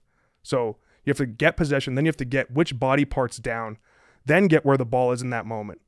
And we're doing all these other plays with human eyes. Now you're going to add one play to say that the computer's going to solve the problem. Right. Makes it more difficult. But there's a lot of cool things we can do throughout the process trying to solve that bigger problem. So what do you want to solve? What's the next big advancement in football? I think what we're doing now, for those who haven't seen Prime Vision, defensive alert is kind of how I watch the game. It's when I was a center, I watch what's likely to blitz, which players are going to come. That is how we're now showing the game based on machine learning, be able to show which players are likely to blitz. So now you know how to watch defense. There's so many different things we can do to give a guided viewing experience, whether it's helping you understand coverage or help you make you smarter about the game. Where could the ball go? We have prime targets showing which player is likely to convert a first down if they got the ball. So we highlight that player with a green orb. So there's all these different things to do about how do we make you a smarter football fan, understand it. We've talked a lot about schematics over the years about how to understand certain things. I had to put some respect on Blake Bortles' name probably 5 years ago because everyone's talking bad about him, but other teams were still respecting him as a thrower, and we can show that. Prime Vision, we want to make people have that same conversation, but automate it. You know, I come in every now and then and give you analytics about how to watch the game in a unique way, but so many things we can do with automation and graphics that are in real time. You know, which one of the cool parts of it is I'm not selecting any player to blitz. I can't control anything on the defensive alert model. It just happens. We just let it run. What about a flame coming out of the back of football when they throw deep? See, we want to do more fun stuff like that. You and I have talked about ways to highlight defensive linemen. Good jump. I think my suggestion to you was if a player's running really fast, have their shoes light up like it's NBA Jam and they're on turbo. Yes, you had that one. You had if a player jumps off the line of scrimmage really fast, show them there. And I actually did a bunch of research on that. That's something I hope to get in soon to identify guy like Myles Garrett when he jumps off the ball. If you go a certain speed, you're going to increase your chance of getting a sack. So how do we watch that player? How do we highlight the unique things that players do? So you know what you need to do? I mean, these are all fantastic for your own fraternity of offensive linemen. I think one thing that football fans get wrong, and I count myself as getting it wrong all the time, is when a sack is the offensive lineman's fault and when it's the quarterback's fault. Because I think it happens a lot more than people realize that the quarterback, whether it be holding onto the ball too long, stepping out of a clean pocket, all these things that you can just it's one of those easy tropes that we all use. Oh, our offensive line is bad. Well, maybe the quarterback is playing in a way that's not helping your offensive line. Yeah, North Carolina just had an earthquake because Jeff Schwartz is jumping up and down right now asking for that. Yes. Shout out to Jeff. But that's definitely something. And data has shown that quarterbacks count a lot more for sacks than people think. Is a quarterback's behavior will create sacks, whether or not play caller is involved in that too. So there's a ton of different things that go into the sack. So there is a solvable problem that could be something we're trying to do. As much as we're trying to recreate my brain watching the game. Yeah, that's a solvable problem. It's just so fascinating because there's so many little intricacies to the game, and like watching a quarterback not be able to manipulate a clean pocket. It's like when you think about the greatest quarterbacks like Peyton Manning or Tom Brady, these guys, like the little stuff that people don't even notice is why they were great, and being able to always step up in a clean pocket and shift and never like leave your offensive lineman just stuck on an island and having to block for 7 seconds and all this shit. Like, that's it. It didn't really matter for Brady who was calling plays and who was blocking for him, as long as, guys like Dante Scarnecchia, who's probably the best position coach of all time, the O-line coach at the Patriots, like, as long as he was there, Brady was being protected. And it didn't matter when he went to Tampa, where he was. So now it's like, sacks seem to be a heavy QB stat. Right. You still can't, drop back, 7-step drop and max protect when you've got a lot of fifth rounders and undrafted guys in front of you. It's funny just like thinking about Brady because we have this debate now with Belichick, and it's the more time passes, it's like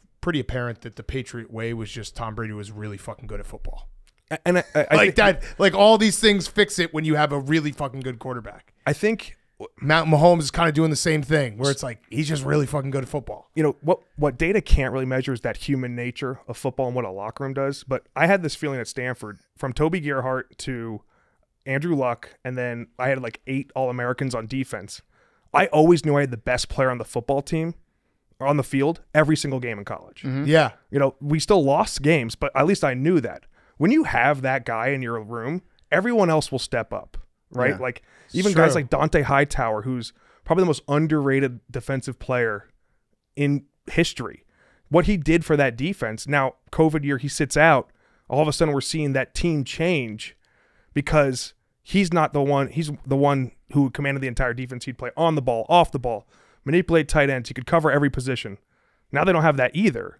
So if you don't have the superstar player that then will rally everyone, that matters. Yeah. Yeah. It does elevate everyone. Like, that's just the nature of sports. If you have one guy, you're like, all right, he's going to be the guy for us at You the play end. with more confidence. Right. Yeah. I think I can do more. I can do more in the weight room. I can do more watching film. I feel confident. It's not dumb hustle going out there every week.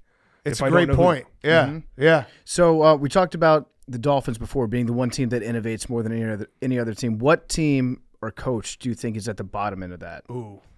And does his name rhyme with Rod Knowles?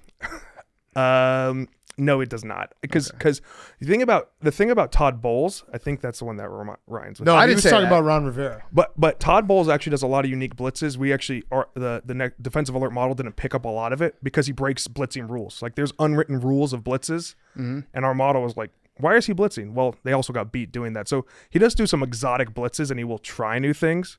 I think there are some teams out there. I'm not going to name names, so I'm going to avoid the question. But You can say not like rhyming names. That works. Dweeberflus. some teams roll the ball out there and just pray. Okay. Or they take history lessons and they're like, oh, look, this cover 3 from the Legion of Boom. That was a big defense that doesn't exist anymore. We're going to do that. Yeah. Let's keep doing that. Uh-huh. That's not the game anymore. That was when it was under 50% pass. Now 60% of plays are passes. Almost every team's at 11 personnel every time. You can't just roll the ball. And we see the Seahawks don't even run the Gus Bradley, the Pete Carroll, Monty Kiffin cover 3 defense anymore. Yeah. So you mentioned something there, and it's something I love about talking football with you because there's been an analytics shift. I think people are getting smarter in football, but there also is a feeling from some of the analytics crew like, oh, well, passing is just you get more yards, just pass the ball. And you always tell me you have to run the ball. You have to run the ball because you have to have your offensive lineman going forward, and running the ball is just as important as passing the ball. What to tell everyone who thinks that the answer is always just passing on first down? Why is that not the case? We've talked about physics, right? Like you need to be able to go forward so that the defender will be on their heels a little bit. If they're allowed to fire off every play, there's exponential returns if you have Myles Garrett who's just launching off. And that, when you look at what Big Ben at the end of his career was just calling straight drop back and 2 running plays.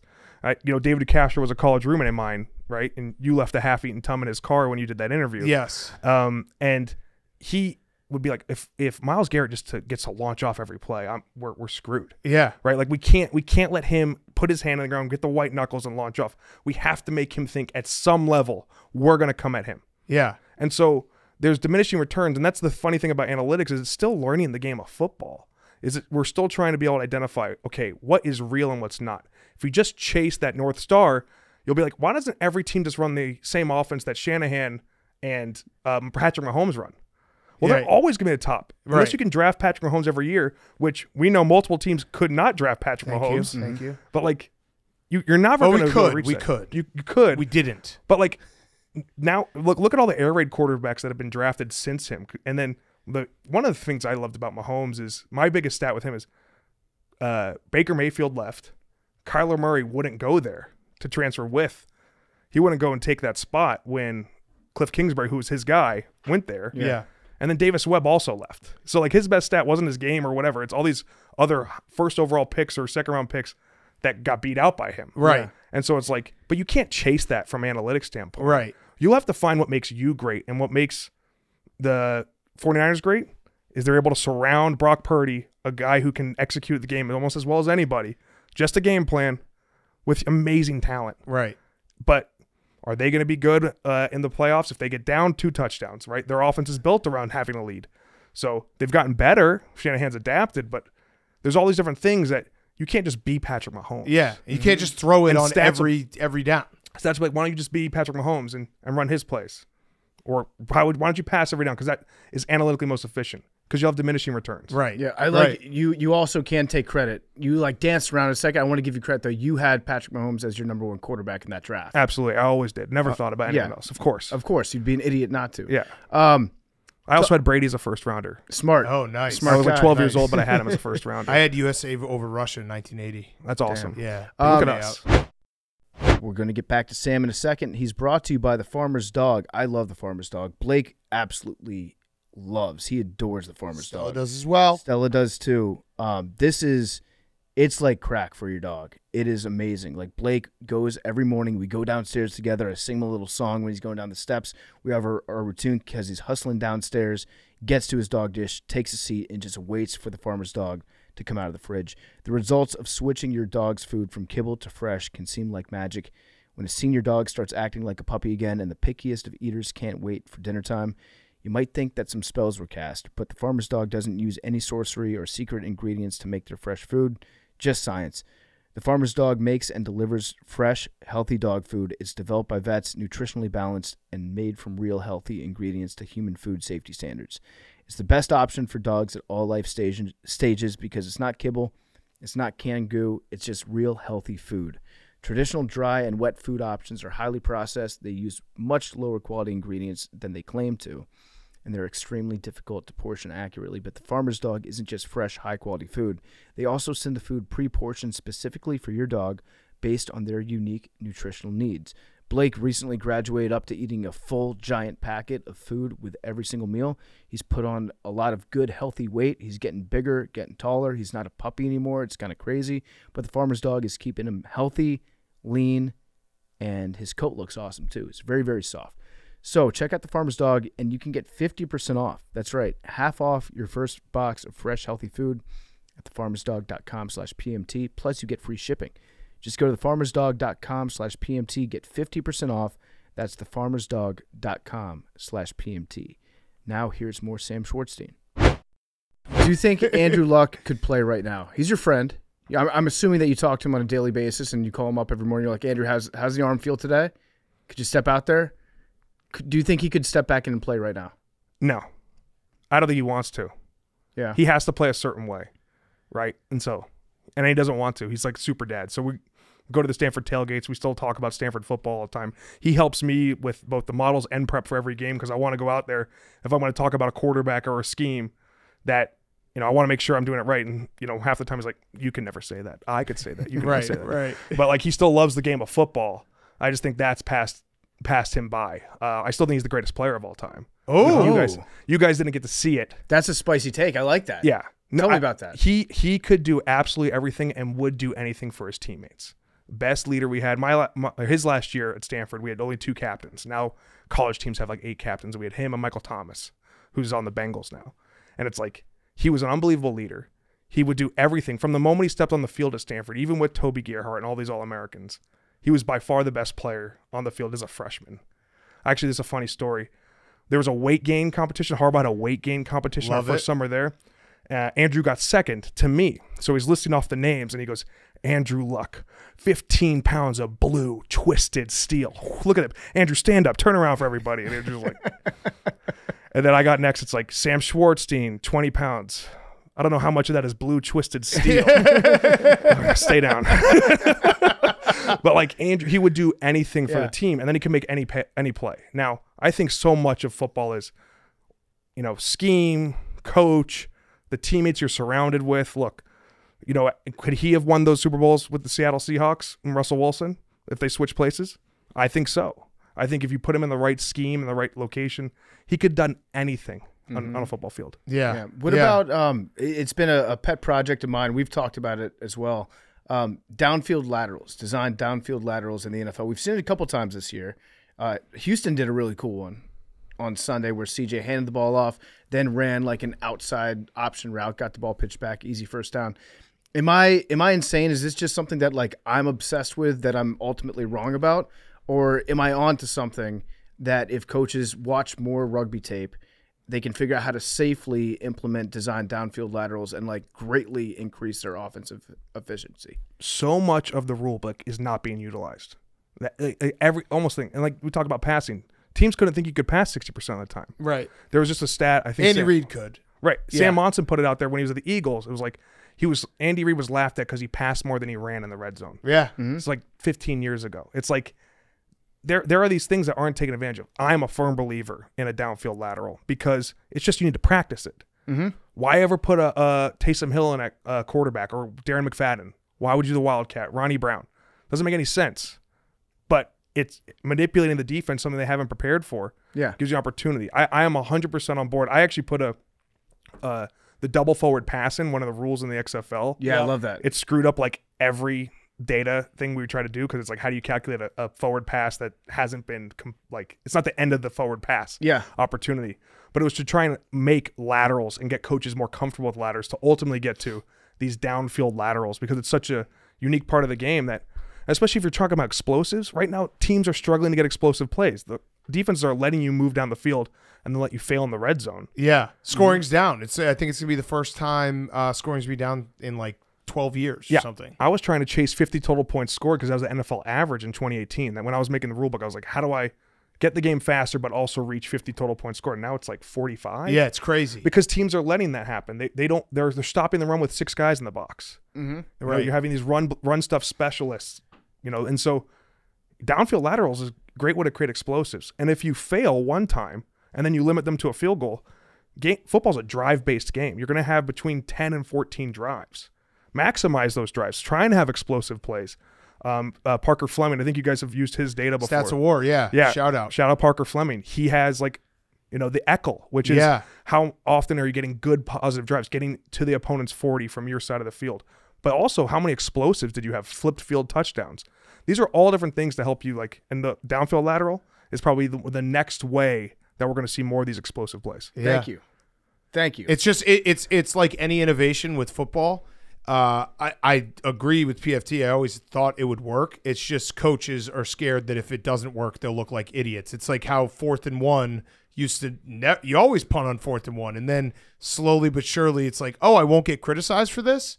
Okay, I can go on for it on 4th and 1 because it's as stupid as it could be, but that really is kind of how innovation happens, where coaches have to feel comfortable with not being like completely blasted for their decision making, and they're like, all right, now we can do this. It's wild to me to see some of these like single back runs, no attached tight ends, like the Eagles are running no attached tight ends. It's like we were running that in high school 15 years ago. Yeah, right. But that's what needs to happen. Like the Wildcat was a high school offense. Gus Malzahn was running it. Then it gets put into college football, right? Then we see it in the NFL. Now it's fizzled out, but there's some remnants with Taysom Hill. These coaches need to go back and watch a lot of high school film, because that's where you'll see innovation take place. Yeah, it trickles up. It always does. Or it might take just some coach who's basically fired, that they know that they're going to be fired by the end of the season, and just to be like, you know what, let's fuck around, have some fun. Doesn't really matter. I'm playing with house money anyways. Or brand new coach, you have a 4-year deal. Like I talked about this all the time with my coach of the XFL. I said, go for it on every 4th down. Yeah. I have nowhere in my business plan to double pay a coach. And if I fire you, I have to pay 2 coaches now. Right. You have 2-year deals. If you have a 4-year deal, or coaches should be going for it more, because it's hard for a coach, the owner, to go, I can't wait to double pay another coach. Yeah. I mean, whoever coaches the Raiders next should actually try to do this, because you're not going to triple pay a coach. Yeah. You're not going to have offset language. You're like, I mean, the Niners were paying 4 coaches at one point between Harbaugh, Tomasula, Chip Kelly, and then the first year Shanahan. Like Shanahan can't get fired. Right, right. Like there's only so much money. Right. No, it's a good point. It's just all fascinating. Everything you're doing is awesome. I want to go back to one thing. You mentioned Vic Fangio. Why is Vic Fangio the best? Because I've obviously didn't go well as a head coach, but some guys are just not meant to be head coaches, and they're just insane defensive coordinators. And, he was a defensive coordinator for the Bears when they had a great defense a few years ago. Feels like everywhere he goes, the defense instantly gets better.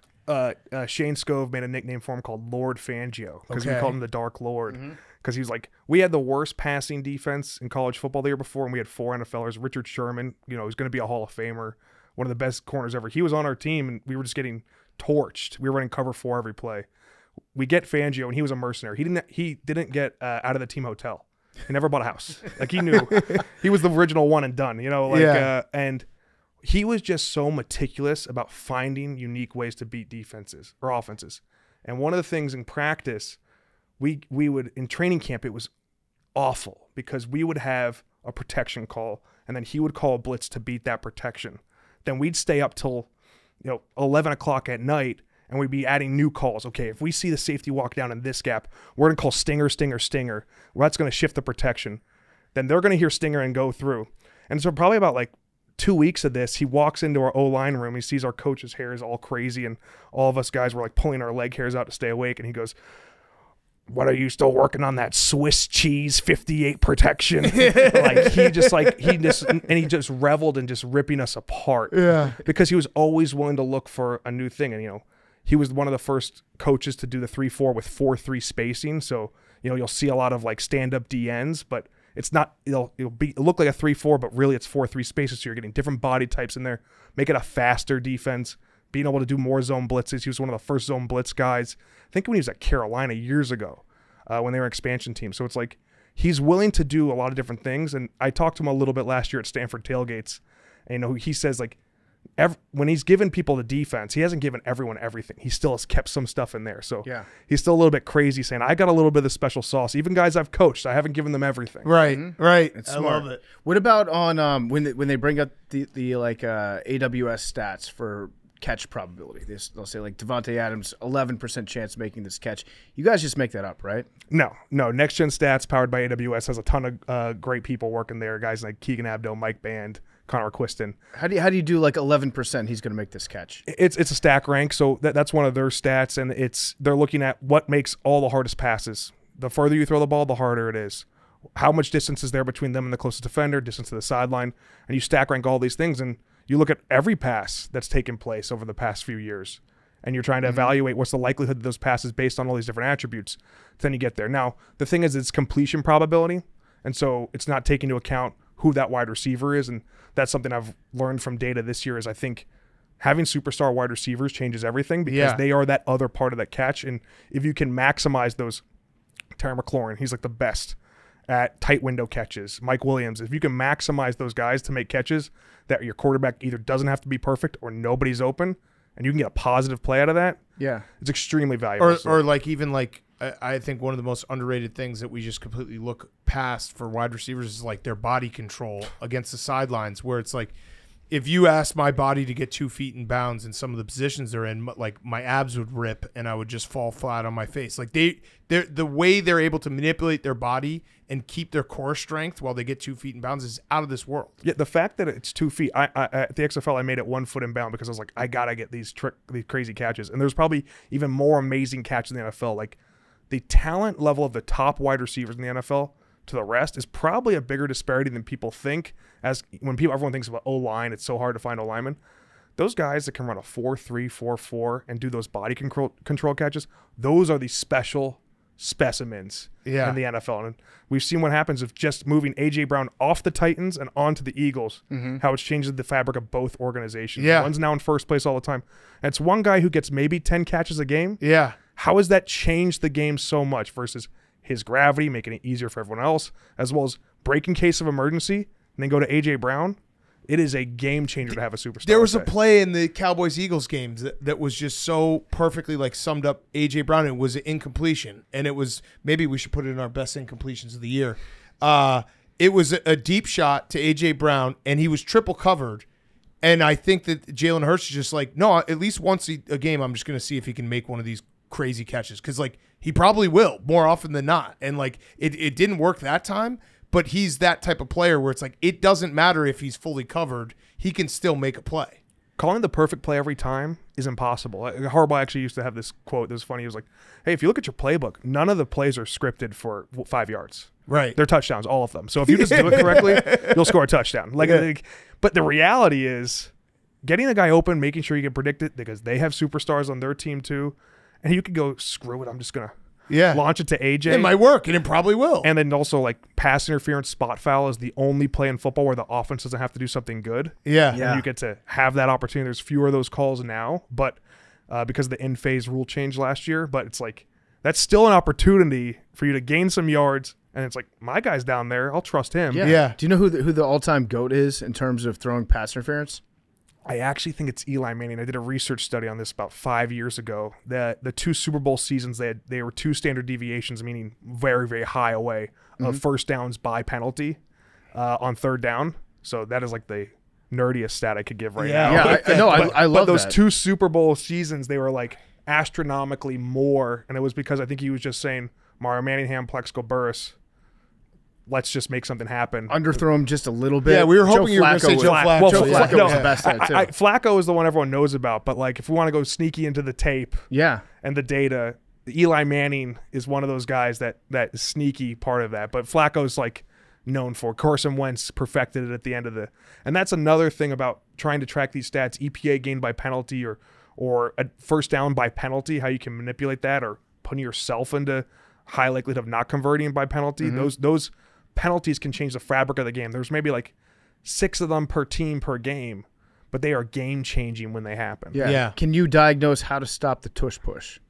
You're like the smartest football mind that we know. You love the tush push, right? You love it. You love it. I do love the tush push because 4th down conversions is a big part of why I have a job. So I like it. We talked about this. I had a similar play in college, 64 lead dive. We would hand it off, but we'd have 2 up backs that would jump over the top. Me and DeCastro versus the low shade. And as a center, it is terrible because, when we were doing it, we'd have the collision and then our guys jumping over the top, their guys jumping over the top, all landing on top of me. Yeah. I definitely don't think there's a way to stop it in converting, and that's not unique. In the CFL, there's a 1-yard neutral zone, so QB sneaks are nearly guaranteed every time. They just have only 3 downs versus 4 downs. So like theirs gets like a 2 yards every time. I think the tush push is so unique. QB sneaks in general convert at 72% of the time. They're at like 85, 90% with the tush push. It's super hard to stop it, and that's okay. I think that if they wanted to get rid of the play, I wouldn't be against them getting rid of the play. It's not the first time that the NFL rule book has limited. There are rules in the current NFL rule book against the T formation. So they are limiting some formations you can already run. So I'm not saying it's brand new that they would get rid of it. It's not impossible to want to stop it. He is leading with the crown of his helmet, but I support it because it's fun, and it's fun to say tush push, get a little Yiddish on the air. Yeah. That's always good for me. So you did just mention like that it might already be against the rules. Yeah, because you're that's leading any with the crown quarterback. Of your That's any quarterback. You're leading with the crown of your helmet. So I honestly think that if they got rid of it, the Eagles would still convert it like 90%. I think they're better without the tush Yeah, push. like that. It's I think not it's the just a tush middle push. finger. Yeah. In college one time, we ran. It was called Incredible. It was a rush the ball play called Power Kill Power against USC because Coach Harbaugh wanted to score more than 50 points. The earlier possession, we went for 2 to get to 50. And then we got the ball back, and we ran the whole the play all the way down because it was a big middle finger. Well, it was a big, hey, you can't stop it. It was a middle finger. It was a middle finger, yeah, maybe 2. And that was like, I think that's what they're doing now, is they could run the QB sneak, or they could run all their fun plays, the fly sweep off of it, a pop pass.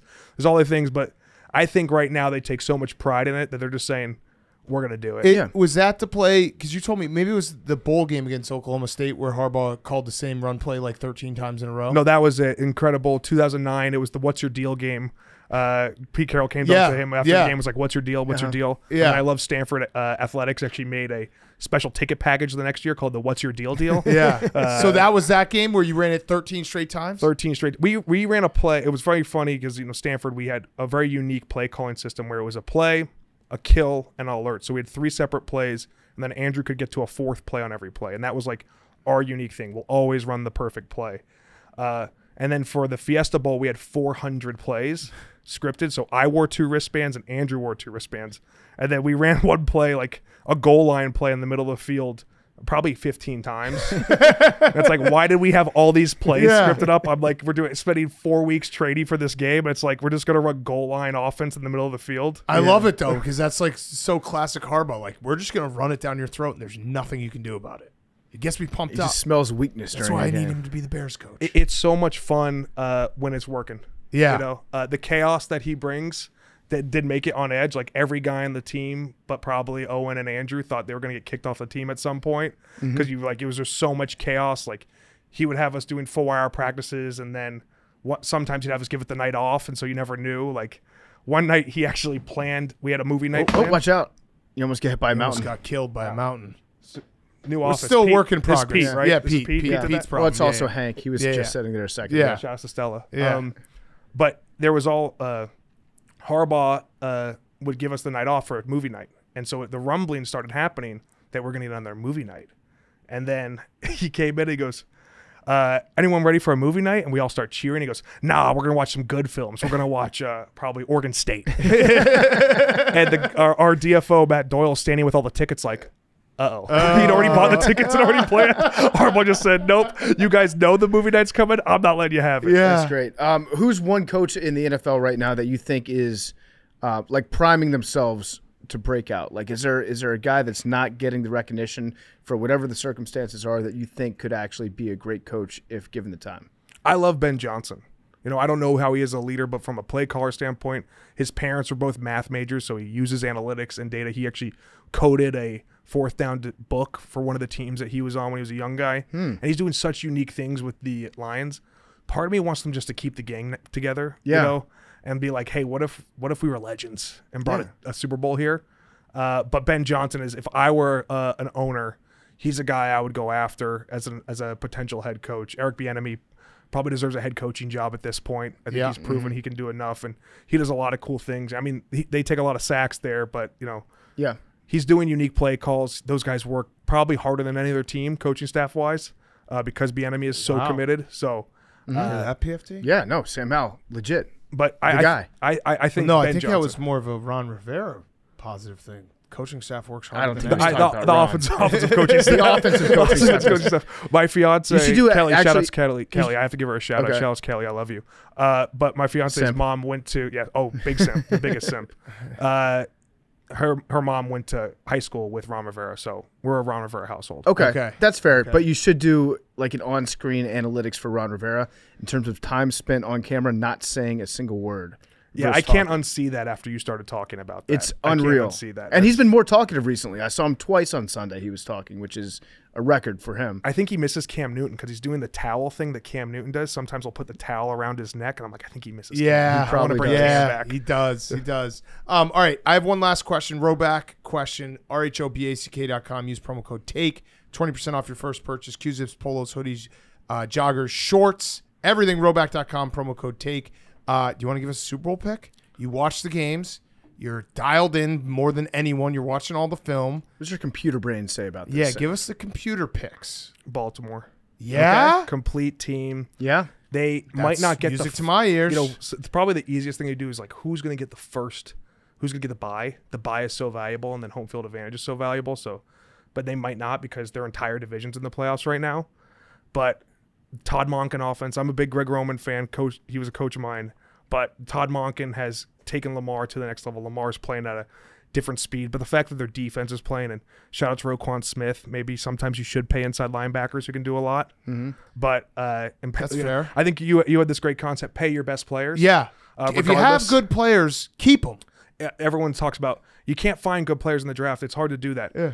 But if you do it, you might want to keep Yeah, them. keep them. Hold on to them. Even though, maybe not pay inside linebackers. But who knows? Now the middle of the field is such a big place people try and go.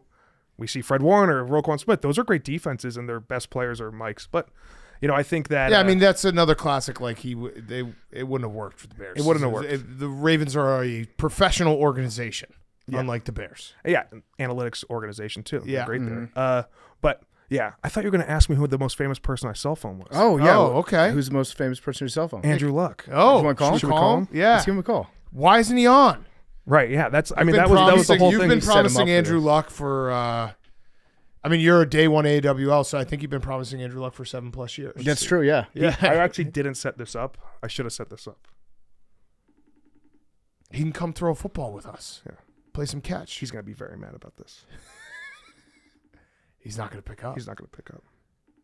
Didn't DeCastro call you, Sam, and said it was Andrew Luck? Well, all right, my old boss is going to get upset at this. He didn't pick up. Maybe he will call back. But when we set up the DeCastro interview, I had set up, this is very 2016, with a soundboard to have the most famous person phone be Hulk Hogan. And I would be a Hulk Hogan soundboard. I was very excited. I had booked a conference room acting like I was at a sales meeting to That's do incredible. it. And Andrew called me because he used to not have an iPhone. He has an iPhone now, so now we text more. But he called me. He's like, hey, man, I set Dave up with the part of my take guys. Don't call him because I know you're going to call me and then you're going to call him. That's your habit. He goes, okay. So then I'm getting ready to do the thing, and I finally get the call from David, and I'm ready to do the Hulk Hogan thing, and you guys acted like it was Hulk Hogan. And then you're like, hey, motherfucker. You're trying to prank us. We're going to prank you back. And then when I listened to Andrew just like going through the motions, called him during the podcast. So he technically had him on. Yeah. Yeah, we had him on, sort of. But this has been awesome, man. We want to have you back on, break down the league. This is long overdue. Long overdue. Everyone watch Prime Vision. I can't recommend it enough. And so you're getting great as an on-air personality as well. Thank you. You taught me. You told me, please smile. Yeah. Last year. Yeah, because I think there was a couple times when you went the first time and you're like, can you watch and let me know? And you were like just so serious. I was like, just mix in a smile. Show people you're having fun. Because football's fun. Yeah. You like this, right? That's what my producer says before I go on. You like this, right? You like football? Okay. Yeah. Football's fun. It's crazy how much people watching other people smile or laugh is like infectious. And like that's basically the genesis of the show, is having a good time with your boys. So yeah, I found you guys. I used to read both of you, but then the podcast was because like every young man's life, you're going through and you're listening to local sports talk radio. Yeah. And they had an actual argument over, and because I lived in the Bay, who's more important to the Warriors, Steph or Clay? And I was like, you cannot be serious. Clay. It's a real conversation. The answer is Clay. Right. Oh, Clay's Clay absolutely plays Clay. defense. He's the finisher. Yeah, no, he it's plays absolutely defense, Clay. and he doesn't waste up all the time dribbling. Yeah, and then you guys started the podcast, and I was like, this is what I need. I needed my palate cleanser from local radio. yeah, That's such a great discussion to have too. it's great to Because have you can make yourself feel so smart by finding reasons why it's actually Clay. Yeah. And then you're just rooting for yourself at that point. And you're like filling there. It's like, no, it's the guy who can shoot from half court. That, Right. that the video game had to make him worse at 3-pointers because it was unfair in the video game. Yeah. right. And it's like just having those sports debates, but being like, we are dumb and this is a dumb debate makes it a lot more fun. Oh, yeah. Yeah. That's why you guys are the best. Yeah. All right. Well, Sam, thanks so much, man. We appreciate you coming by. Sam Schwartzstein was brought to you by Chevy. That's right. There's a new family with unstoppable grit, and they are the official partners of the Pardon My Take family. And that is the Chevy Silverado ZR2 family.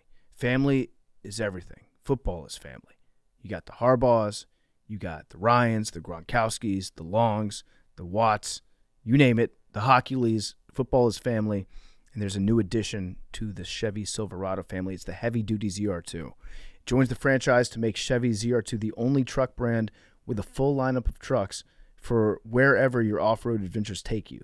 They have exclusive Multimatic DSSV dampers, rugged mud terrain tires, up to 14 available camera views. The Chevy Silverado ZR2 and Silverado HD ZR2 are a family with commanding and unstoppable grit. I am personally a Chevy owner. I love my Chevy. I went out, I bought a Chevy intentionally because I love the cars, the trucks so much. It's a great car. You're going to love Chevy. Head to Chevy.com. Check out Chevy Silverado and the family of Chevy ZR2s, the official trucks of Pardon My Take. All right. Let's wrap up Fyre Fest of the week. Hank. Yeah, I mean, we kind of covered mine pretty extensively What was it? at the beginning of the podcast. That you didn't do your job? I did not do my job. That's thought very un-Bill Belichick of you. I could get it is. Some would say it's very Bill of me, though. Do your job. Yeah. Fact or fiction, that's the one mantra they've had. No, I'm saying Bill E. Oh, Bill E of you. Gotcha. So there's that. That's good deflection. Anything else? Nope. That's it. That's it? You're just apologizing? I lost my laptop again. You guys hid my laptop. We did not hide your laptop. It just disappeared under the lottery ball machine. That's where you last were. I guess. Other Wait. Fyre Fest. Big Cat, there's only one person in this room that's gotten the lotto ball correct, right? Mm-hmm. So wouldn't that stand to reason that's where he would put his laptop? Like, I have no reason to be over at the lotto Also, ball machine. who snitched? I old interrogation tactic. I just went up to Max and was like, I know they hid my laptop. And he was like, how'd you know? What the fuck, on, Max? Max. You're so stupid. You're like a fucking dumb bird. Well, I wanted him to do his job. No. That was the point. He was just going to not do his You job. didn't even tell me. I was and then just. we're going to shame him for not doing his job, and that's the perfect crime. But then I tried to be like, I tried to play it off. I tried to be like, I lost my laptop, and Max just snitched on me. He's like, no, you didn't. I told you where it was. Oh, yeah, you double snitched. Yeah. You did double snitch. I tried to. Well, that I didn't want him That's to. I didn't crazy. want him to have that out. You're Can't narc. trust Why? Max. You're narc. If you ever Not get trust Max. yeah, you're gonna sing. Hey, don't say that. Yeah. You also didn't even tell me. I was just sitting on the ground, cross-legged, and I looked to my right, and I was like, Oh, "Why?" my God. Why were you sitting on the ground? I was What's like, "Why going is on there? in here? Why is there a laptop underneath the lottery ball machine?" So it's not even like you trusted me with that information. Yeah. Also, I guess my other Fyre Fest. I mean, it's not really Fyre Fest. I think it's funny to an extent.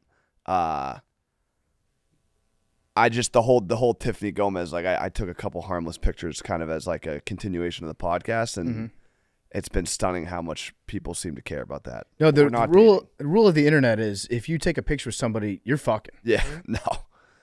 But yeah, that has been a little bit of a lot. I've had a lot of people reaching out to me from all walks of life that are like, what's going on? I'm like, Nice. we're just pals. It's been But now new chicks are going to be like, damn. Yeah.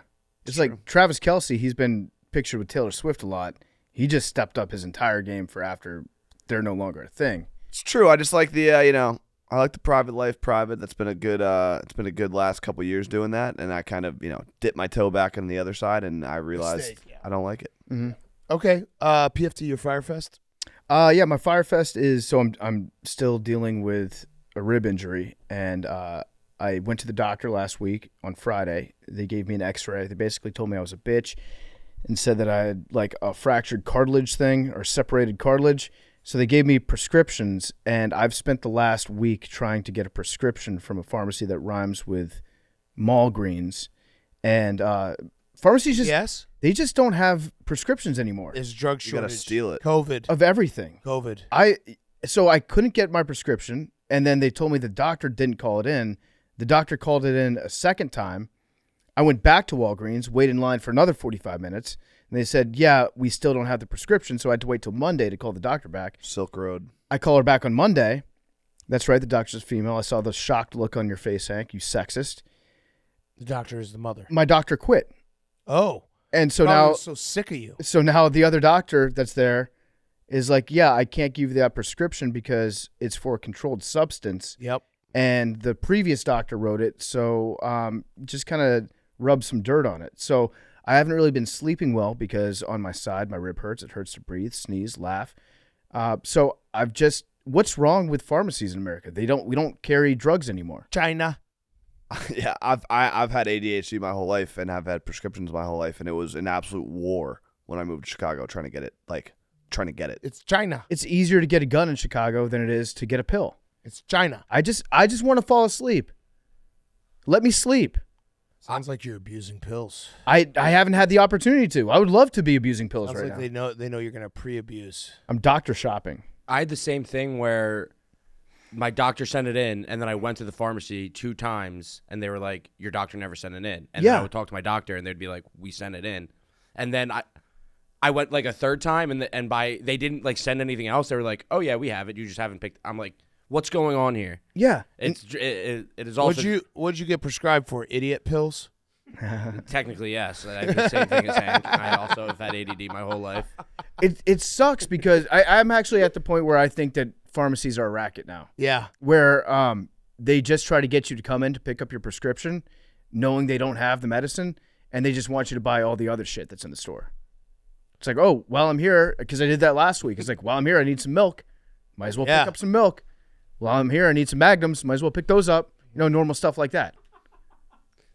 I once had in college, I had a convenience store guy. I went up to get NyQuil, and the guy looks at me and goes, let me guess, Magnums? Oh, rocked. Hell yes. Hell yes. Yeah. Did you have a tip jar? No, he should have. He should have. I would yeah. have tipped the fuck out of him. I think think about that a lot too. If you're in the service industry, fastest way to get a quick tip is just be like, "Whoa, you look like you had a huge dick." Oh, well, I got to give this guy $20. Yeah. That was great. All right, my Fyre Fest. I'm just tired. Yeah, really, really tired. Me too. Football season just wears us down. I'm at that point. I have a Fyre Fest that I'll give you an out. Well, it was already your turn. I was doing my Fyre Fest. Big Cat for you. No, for you. Oh, okay. I have one for you too. What? Yeah. Does everyone in this room just think of might be the same one? What the ways fuck that did Big I Cat do? fucks up all the time? What the fuck did I do? Actually, I have one for you too. What did I do? You mispronounced the Mississippi State coach wrong. Oh, fuck that guy. The And you, SID. Yeah, so for people who tune in the Barstool Invitational, thank you. I called Chris Jones. Chris Jones. I said Chris Jones over and over, and the SID came over to us and was like, hey, you're saying his name wrong. And then the guy didn't even realize, but then Dave spent the next 10 minutes just blasting the SID. He's like, this fucking squid. So it was awesome. Thank What's you to my Mississippi Fyre State Fest? for their help. I do not care. That's not my Fire Fest, by the way. I also did Oh, that might be my Fyre Fest. I fell in love with Mississippi State basketball so much. I put a future on them, $2,000 to win $300,000.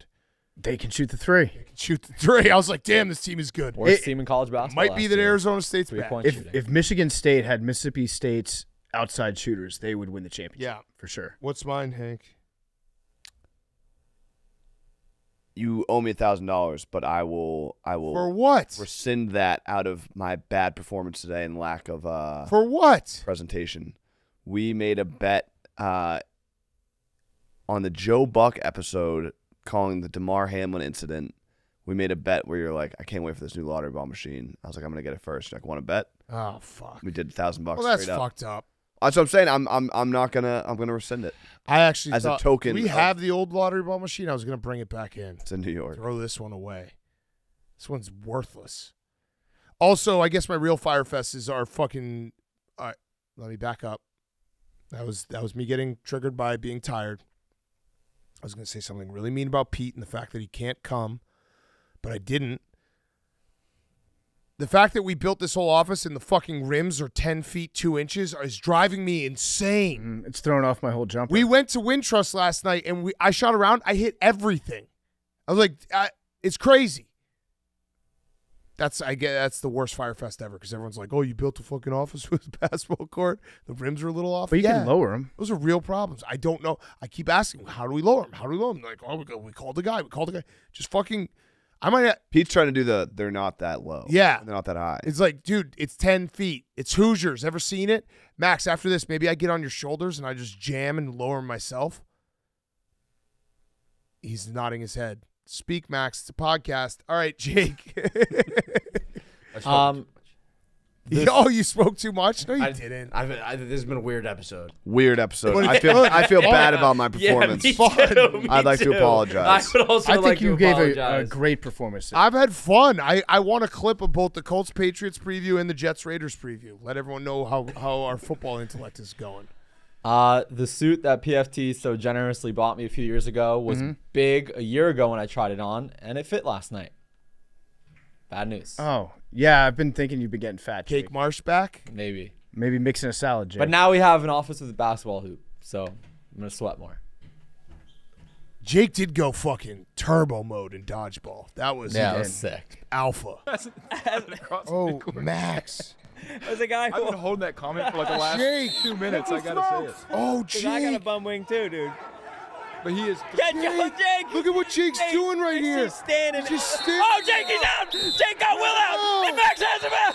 Wow, what a That was incredible. Alpha He, shit. was, a lot of it looked fun. like he was in the Matrix. He just went and was like, I'm going to kill everyone. It's the Jake Cricks. Yeah, they're close. There's another stream today, right? Close. Football home run derby. Tune in. Yes, tune in. Yes, so we're streaming. We're gonna start streaming stuff. It's a work in progress. I think everyone's gonna love them, but we're testing them out. So right now we're testing them out, just running them at the end of the yak. Soon we'll be doing them all on the Viva La Stool streams. Stool Streams. We'll be doing them on the Stool Streams YouTube. So we're testing everything out. It's a test of progress. If you have ideas, let us know. Well, Yeah. for everybody also asking about the baseball stream that we did, the video we shot last week, Max is working on that. It should be out on Friday? No. Friday, Max? No. Memes just like won't let me talk. No, it is not out. It is not going to be out. Oh, wow. Really? Correct. Why not? There's multiple reasons that we don't have to talk about. When are we doing your fucking stream? 24 hours. Oh, wait, it was supposed to be on Thursday. Should we do it Thursday? This upcoming Thursday? Yeah. Because it's Ravens-Bengals. Thursday Night Football. It's a really good game. It's a really good game. I got it. This is my last week with no tattoo. Really good game. I think we should do it this Thursday or next Thursday. Well, no, next Thursday is Thanksgiving, is it not? I'm down. Yeah, I think we're recording early. No, thank you. That Tuesday, right? I think we should do it this Thursday. We got to sit down and... Sit down what? I mean, or we could do it next Monday, Eagles-Chiefs. That's like an... You can still watch the game, right? We'll figure it out. I think he should get to listen to it on headphones. We'll figure it out. Voice of the I Eagles. can watch the Who's game. the voice of the Eagles? Okay, we'll figure it out. But it could be this. It would start Wednesday night at like 10 p.m. and then we just run it all Thursday. I'm down. Sounds good to me. Who are we gonna have narrate over? We need to get Frank back out here though. For what? Him to just narrate the like 2 to 6 a.m. His sleep shift. We're gonna talk tomorrow. We'll talk tomorrow. Okay, all right. We'll figure it out. All right, numbers. 18. 17. 8. 20. 77. 3. I'll go 5. Shane has 10. Shane has 10. Pug Hank's gonna has go 5. back to back, I know 66.